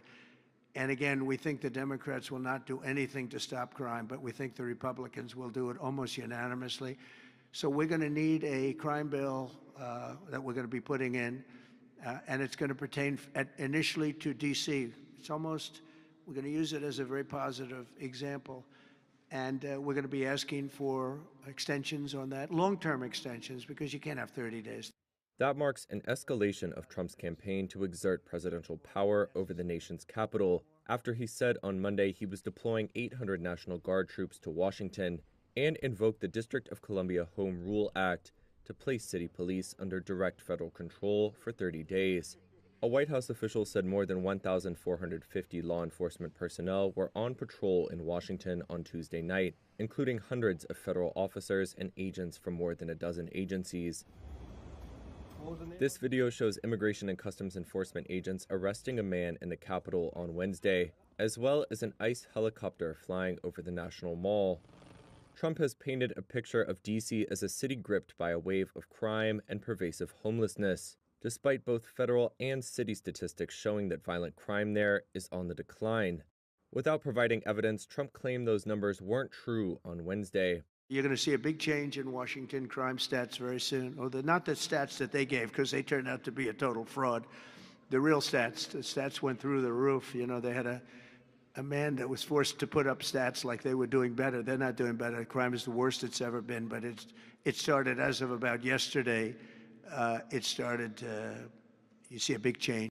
U.S. Attorney General Pam Bondi told Fox Noticias that officials were looking into whether the city's statistics last year were manipulated. The office of the city's mayor, Muriel Bowser, declined to respond to Trump's latest comments, but she has previously noted that violent crime in the city hit a 30-year low last year.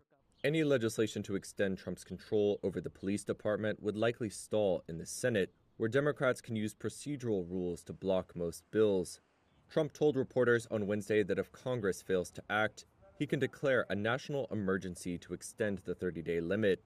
However, legal experts say there are no grounds for such an extension in the Home Rule Act.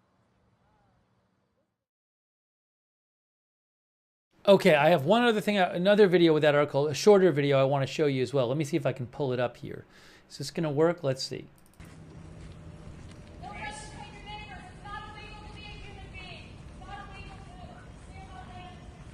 There's supposed to be a video there. I don't see the video. Hang on. Why can I not see the video?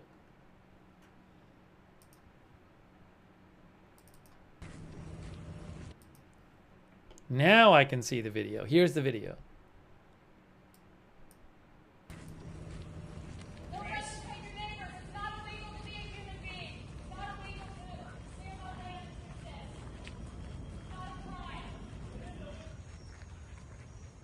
This is FBI and federal agents patrolling the streets of DC on Wednesday. That's Wednesday night. FBI, see?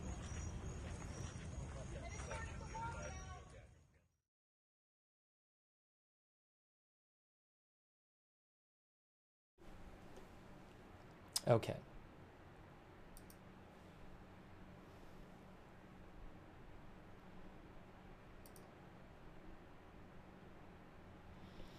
You can see from that article here from Reuters. Where is it here?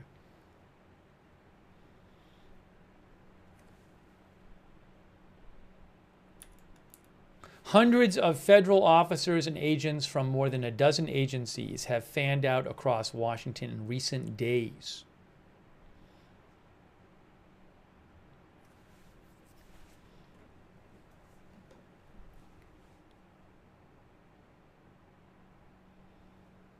Take some comments from you guys.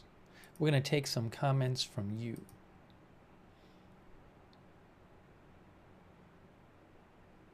Oh, I have something about the homeless encampment. I have something right here. DC clears homeless encampment near Kennedy Center. This is the, I don't have video, but this is what I was talking about earlier that I saw. There's a photo here too from Astrid Ricken for the Washington Post. Can I get this on the screen? Here, let me put this on the screen for you. I saw a video of this today. And again, I don't have the rights to show it right now. But it's like a bulldozer at this homeless encampment right there. See that right there?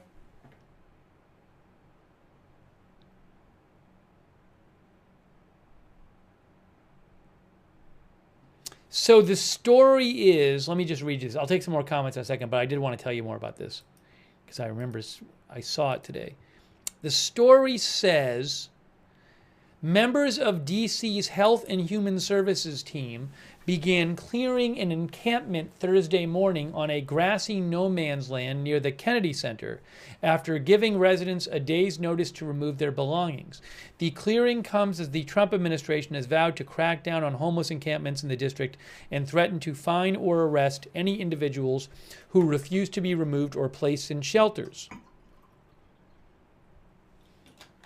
It also follows President Trump declaring an emergency in the nation's capital earlier this week and putting the city's police department under federal control. He sent federal law enforcement agents on patrols in D.C. and deployed the National Guard to the city. D.C. police data shows violent crime after a historic spike in 2023 is declining. By 8 a.m. Thursday at the encampment, 3 people had already packed their belongings and scattered. 6 more were busy wiping down their tents and folding tarps to meet a 10 a.m. deadline set by the district. Several residents said they had been at the encampment for months. One person, David Beatty, 67, who had lived at the camp for 8 months, said, "It's a longer walk than it looks to across the bridge to Virginia. If I can get my stuff in storage, I'll do what I usually do. I have a broom and a dustpan, and I'll walk around sweeping up." The district usually posts notices for clearings of sites 14 days in advance, and the site had not been on the district's list for clearings. A spokesperson for the Deputy Mayor for Health and Human Services said the encampment's proximity to the highway qualified it for expedited removal, which requires only 24 hours notice. Dooley said the decision to clear the site was made internally Wednesday within the city's Health and Human Services Agency. When asked if the White House was involved in the decision, she referred questions to the mayor's communications team. The White House did not immediately respond to a request for a comment on the clearing.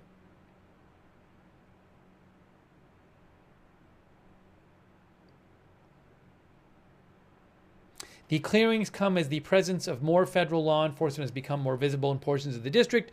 The actions have sparked mixed reactions among residents, with some outraged by Trump's decision and some offering tepid support. Anyways, so this was near the Kennedy Center. One of our viewers said, how near is this to the White House? I'll have to put up a map. I believe this was between the Kennedy Center, where President Trump, I think, spoke yesterday, if I have that right, and the Lincoln Memorial. I have to pull this up here.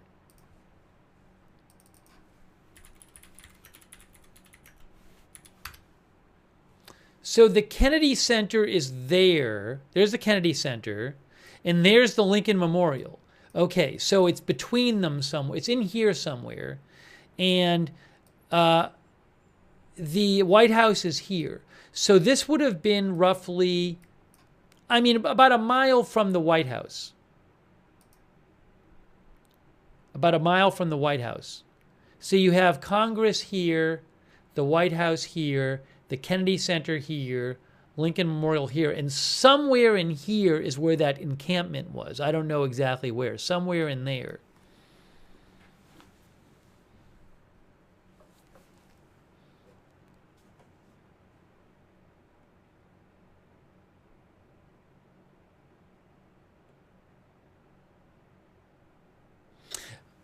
One of our viewers said, Times Now World is playing live. What? Oh, is there a plane landing now or something? Again, there's footage of it floating around. That was this morning. Are we talking about a plane landing again? Or did a plane just land? I might have missed one of the planes landing in. This is a plane that's landing in 38 minutes. I think some of maybe one or more, two or more of the planes from Russia to Moscow to the site of the summit in Alaska have landed. Sorry if I missed them.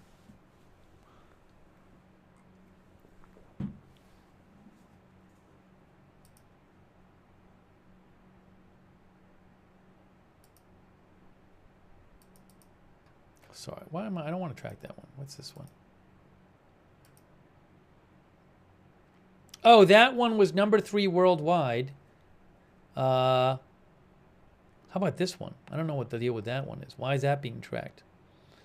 Is that a U.S. government plane? I don't know. The Virginia plan also. Okay, why did it activate my phone? We've already talked a lot on this stream about the whole summit thing. So we're trying to cover a bunch of things. We've been trying to cover a bunch of things in this stream. Three different stories in this stream. 3 different stories. And we will have live coverage of the summit.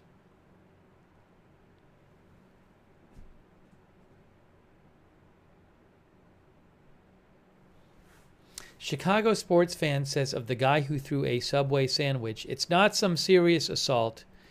It doesn't matter if the law technically can charge him. The question is, do they really need to get him off the streets? Is he a menace?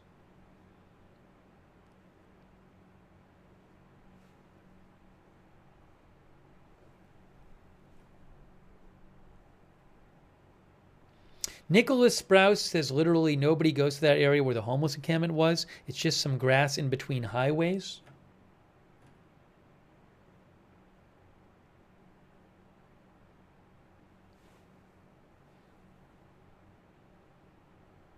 Yeah, so I'm very interested in seeing what happens in the coming days with the law enforcement presence in D.C. It's possible at some point I'll have some kind of live footage from there that I can use, and maybe we would cover it. You know, if something particularly noteworthy is going on, I will certainly be keeping a lookout for for that footage and developments in D.C. Stasha Morgan said this has nothing to do with crime on D.C. Are you saying, Stasha, the clearing of the homeless encampment? Ventura Highway thinks the summit is a dog and pony show.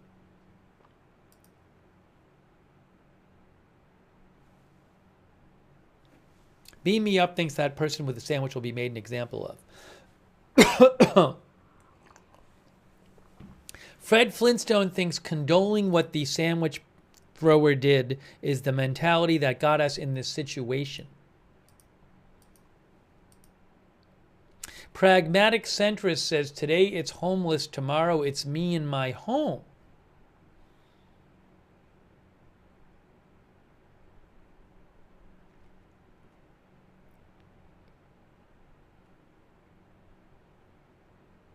Oh, I hadn't heard about this. Olia Scootercaster reports that suspicious white powder. Olia says multiple envelopes with white powder were found inside Federal Plaza ICE building in NYC, Mayor Adams said. One person, a worker, are in decontamination, unknown on injuries. Mayor added that hazmat teams are on the ground to ensure the safety of everyone inside and outside the building while powder is being tested. Powder's being tested.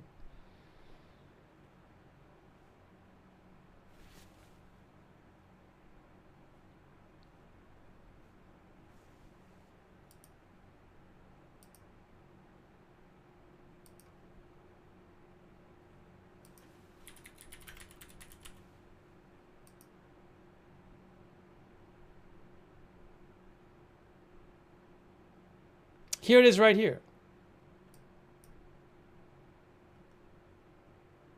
He said, Mayor Adams said, New Yorkers, I have been preliminarily briefed on the matter unfolding at 26 Federal Plaza, where envelopes containing white powder were discovered. He says there are no known injuries. We await test results from our federal partners. 26 Federal Plaza.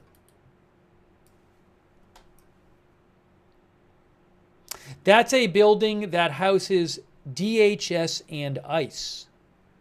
DHS and ICE are in that building. Maybe there's other things in that building too.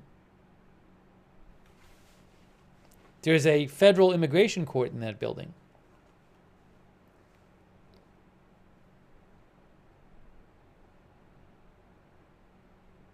Oh, is this it right here? 26 Federal Plaza, Jacob Javits Federal Office Building, 41 stories tall. DHS, Department of Health and Human Services, Social Security Administration, Housing and Urban Development, U.S. Citizenship and Immigration Services, New York Field Office. Anyways.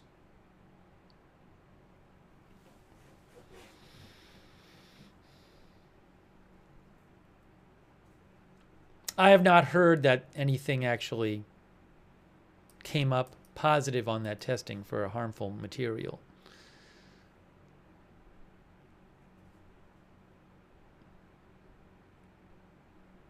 Our viewer Moose's Backyard writes in and says, tomorrow a convicted sex offender and a war criminal are going to do some business, but some people are more concerned about a guy throwing a sandwich.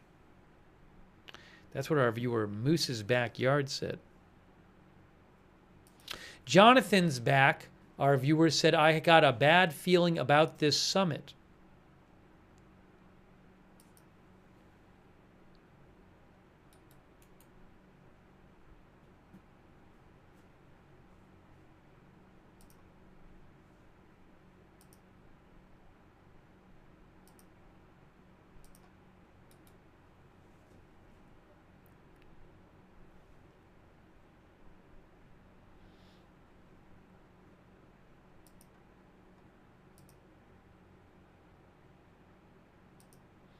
I'm going through some of the stuff people have sent me.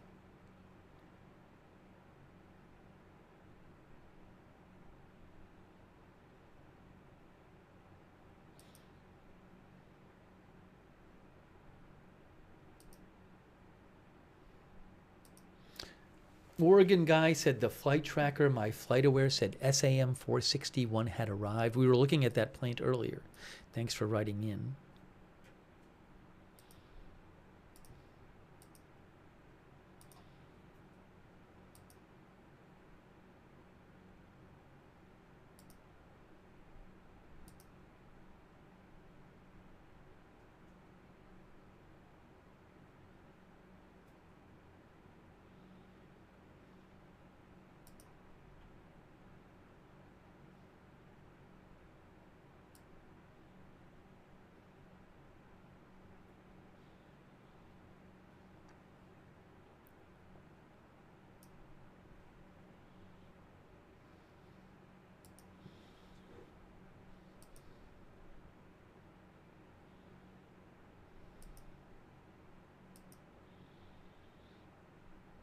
So I was just checking. A bunch of people have sent me some stuff. I'm a little behind on checking the messages people sent me during the stream, so I'm trying to check a few more of these.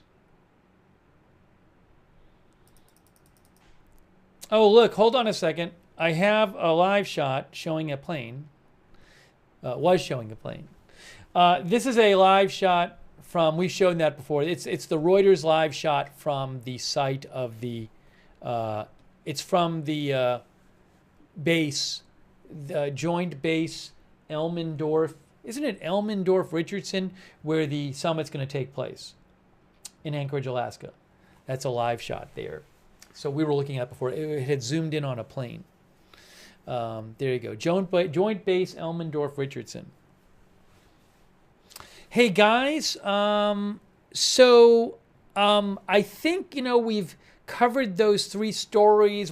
We talked about the summit and what to expect. I think maybe I wanted to talk about one more thing with the summit. Maybe. Really quick. First of all,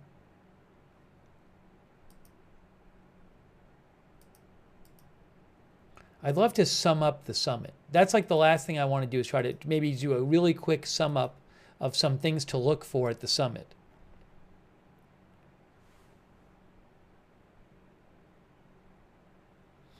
The Washington Post had an article about the summit. Here, Trump and Putin are meeting in Alaska. Why there and why now? But one of the things they said in the article was that they said, could the meeting bring a deal to end the war? It's not likely. While Trump and his aides previously suggested a peace agreement could be close, the White House has now downplayed expectations for the meeting, with Leavitt describing it on Tuesday as a listening exercise for the president. Trump said earlier this week, I may leave and say good luck and that'll be the end.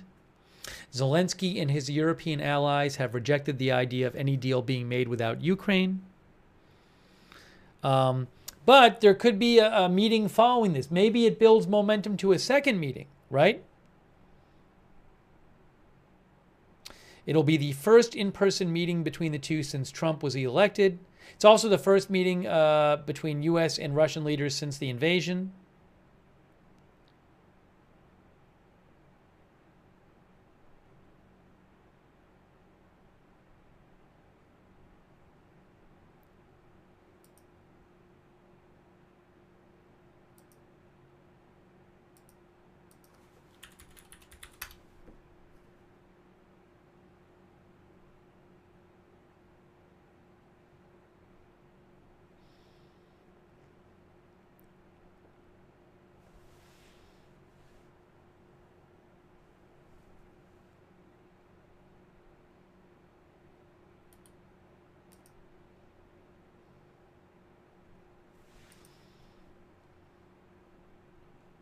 Also, we talked about this earlier. Trump warns of severe consequences if Putin does not agree to stop war after summit.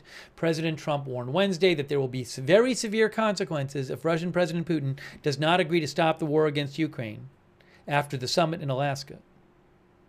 He did not say what the consequences might be. The remark came soon after Trump consulted with European leaders who said the president assured them he would make a priority of trying to achieve a ceasefire in Ukraine when he speaks with Putin Friday. This is from AP. The German Chancellor Friedrich Merz said important decisions could be made in Alaska, but he stressed that fundamental European and Ukrainian security interests must be protected. Ukraine and Europe will not be at the summit. European countries and Ukraine. Merz convened Wednesday's meeting in an attempt to make sure that European and Ukrainian leaders are heard ahead of the summit. They did a virtual meeting with Trump.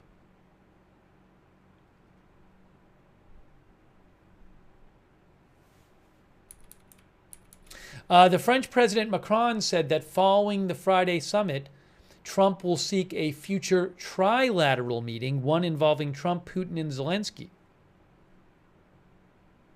Macron said he hoped it could be held in Europe in a neutral country that is acceptable to all parties. The Ukrainian president has repeatedly cast doubt on whether Putin would negotiate in good faith.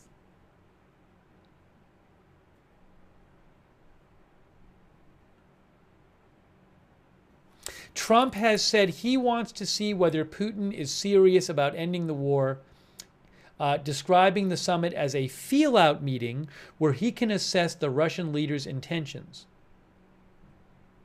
Yet Trump has disappointed allies in Europe by saying Ukraine will have to give up some Russian-held territory. He has also said Russia must accept land swaps, although it was unclear what Putin might be expected to surrender.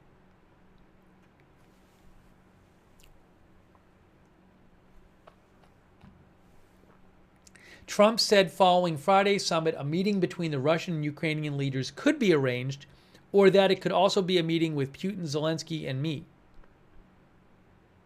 Putin, Zelensky, and me.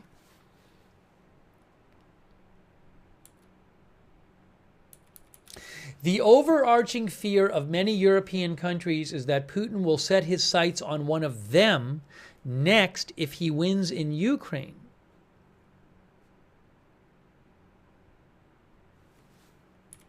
Also, again, we talked about this earlier, Zelensky has said that Ukraine will not give up any territory that it controls, saying it would be unconstitutional and would only serve as a springboard for a future Russian invasion.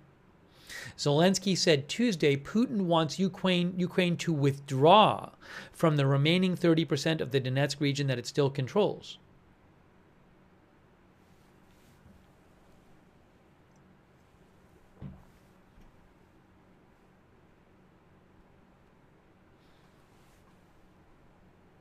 So we'll have to, I don't even know.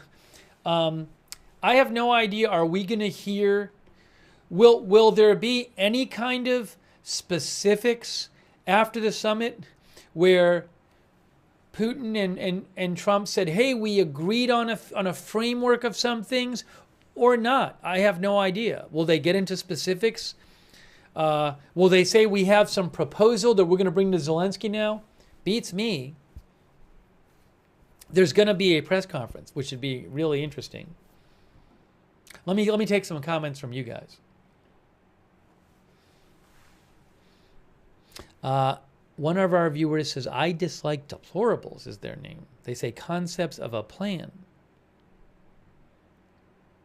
Ruth Krafasi says this war must stop. But some of the things they're going to be talking, some of the things that need to be decided is, what will Ukraine, what happens to the land the Ukrainian land that Russia occupies? Does Ukraine acknowledge it but not legally recognize it? Does Ukraine agree to let some of it go forever? I don't know that they would. What is Russia giving up here? Does Russia allow Ukraine, say, to bring in some European troops as a security guarantee that Russia won't start attacking them again in a year? How much is Russia wants limits on the Ukrainian military size? Russia wants limits on how much Western countries can supply the Ukrainian military. These are all different parts of a possible agreement. Beam Me Up thinks Russia will keep a buffer zone. Jeff Schuler thinks Russia won't give up anything.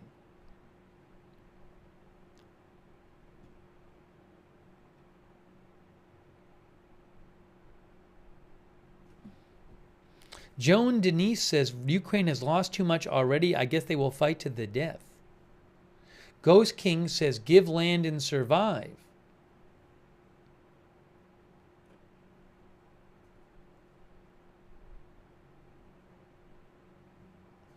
Wise Accuracy says, but what does winning really look like? Russia can't occupy Ukraine forever. They're too corrupted.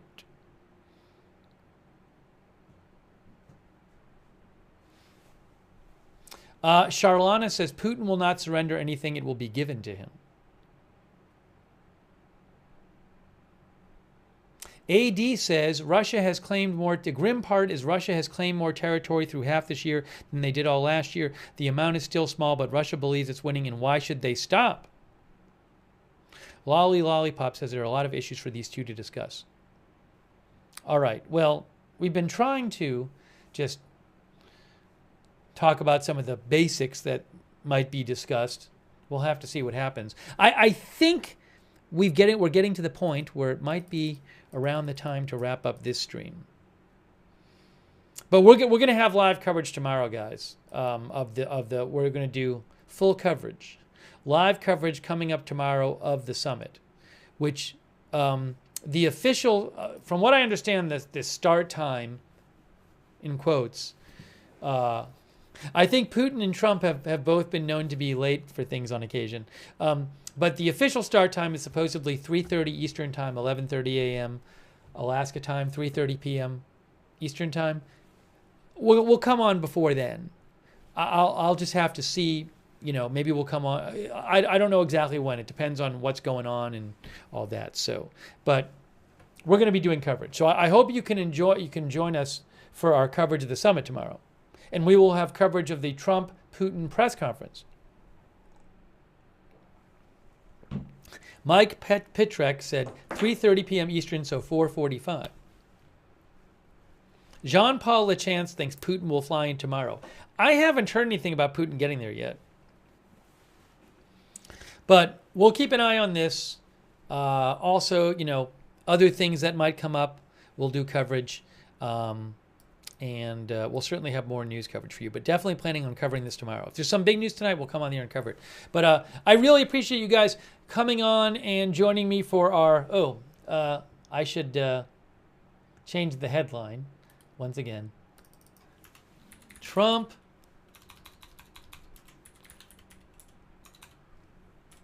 Putin Summit tomorrow in Alaska.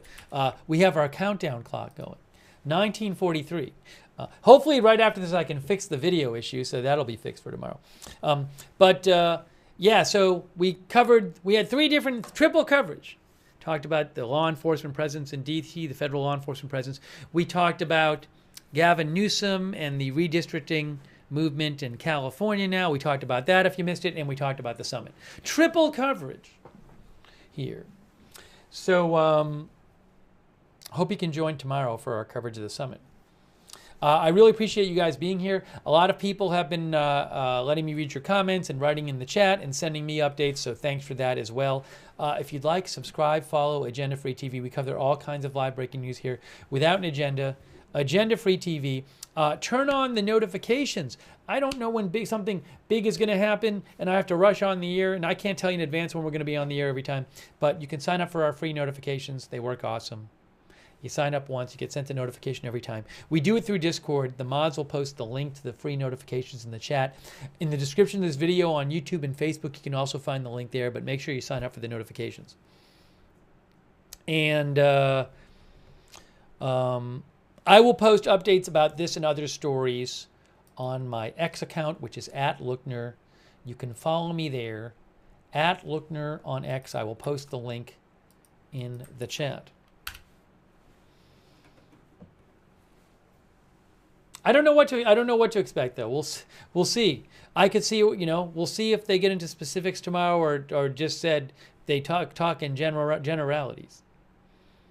Oh, by the way, thanks to John 1948. That's very nice of you, John. John 1948. Also our new members, Jeffrey Morales and Gator Norris.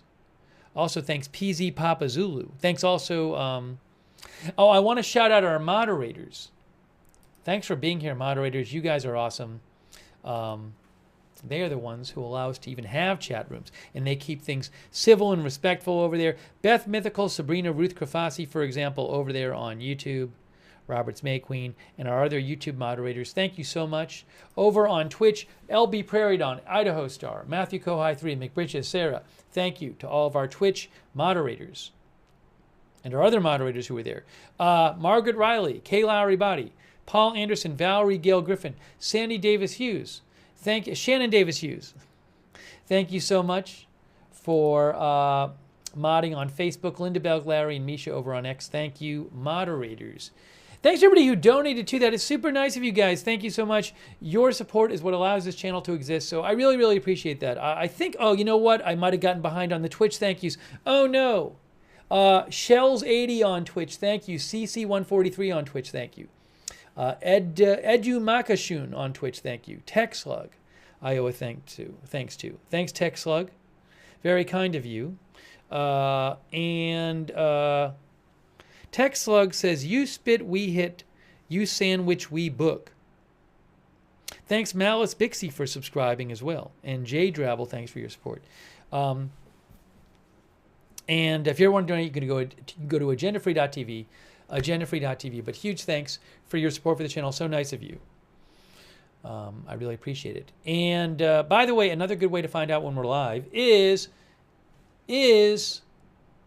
at Agenda Free TV on X. I always post there when we're going live. I post updates about the channel there. Follow us over at Agenda Free TV on X.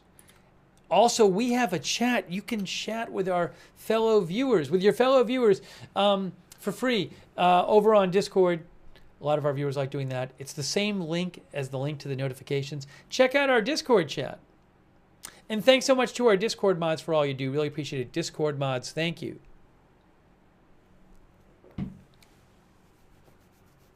If you missed it, we covered the sandwich, the person throwing the sandwich at the federal law enforcement officer before. We had video of it.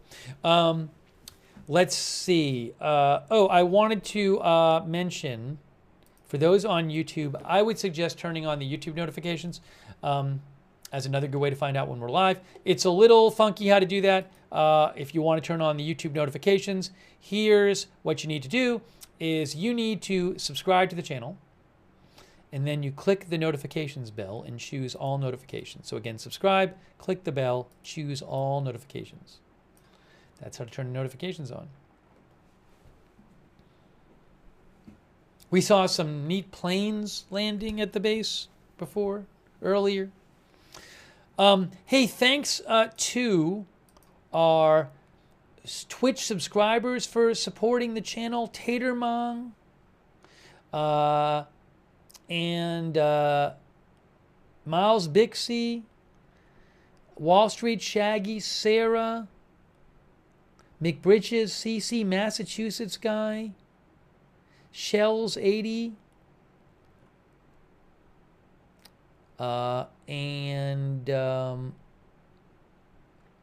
thanks to our first-time chatter, Barblurts, over there on Twitch. Edu Makashun, thanks for subscribing. Dancing in the Sand. Thanks, subscribers. Over there on Twitch, all of our subscribers there. Jax Haku, our Facebook. Oh, is another plane landing? Flight Radar 24. You can go there and check it out yourself if you want. Flight Radar 24.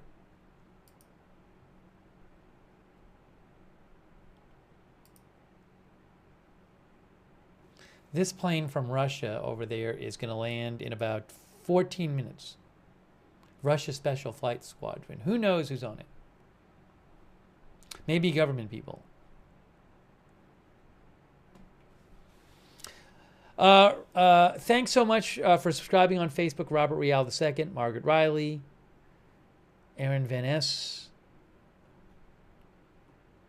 Sharon Klassen Goslin, Susan Priest Buchner, Chuck Mosca, thanks Chuck. Margaret Riley, I thank Shannon Davis Hughes and all of our other Facebook subscribers. Thank you so much. And our YouTube members like 2-Bit Drifter, Ron Dykeman, Ken Lance, Evelyn in Maine, UV Lightning, HPM, JK Cinar, CAC 813, Dean R,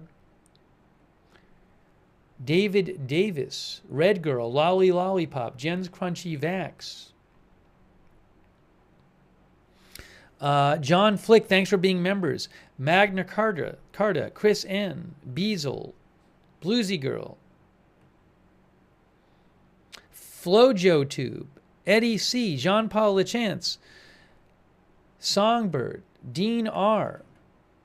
Big day tomorrow with the summit, guys. We got to get ready to cover that. Got to get ready to cover it. Thanks the Ringa X, HPM, all of our other viewers too, like Julie Layer, Sea Chime, Cat, Scott Schultz, Mike Petrek, thank you. Jasmine Beatty, thanks for watching. Barry Eisler, Paula Thompson,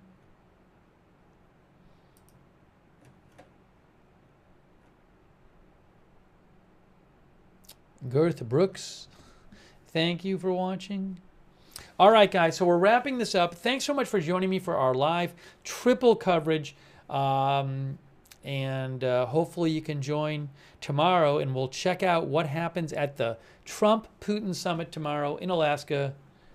Again, the official start time, the latest I heard, was 3:30 p.m. Eastern, 11:30 p.m. Alaska time. Maybe that'll change, but planning on coming on sometime before then. So that is it for now. Thanks so much for watching. We'll see you soon with more live breaking news coverage right here at Agenda Free TV.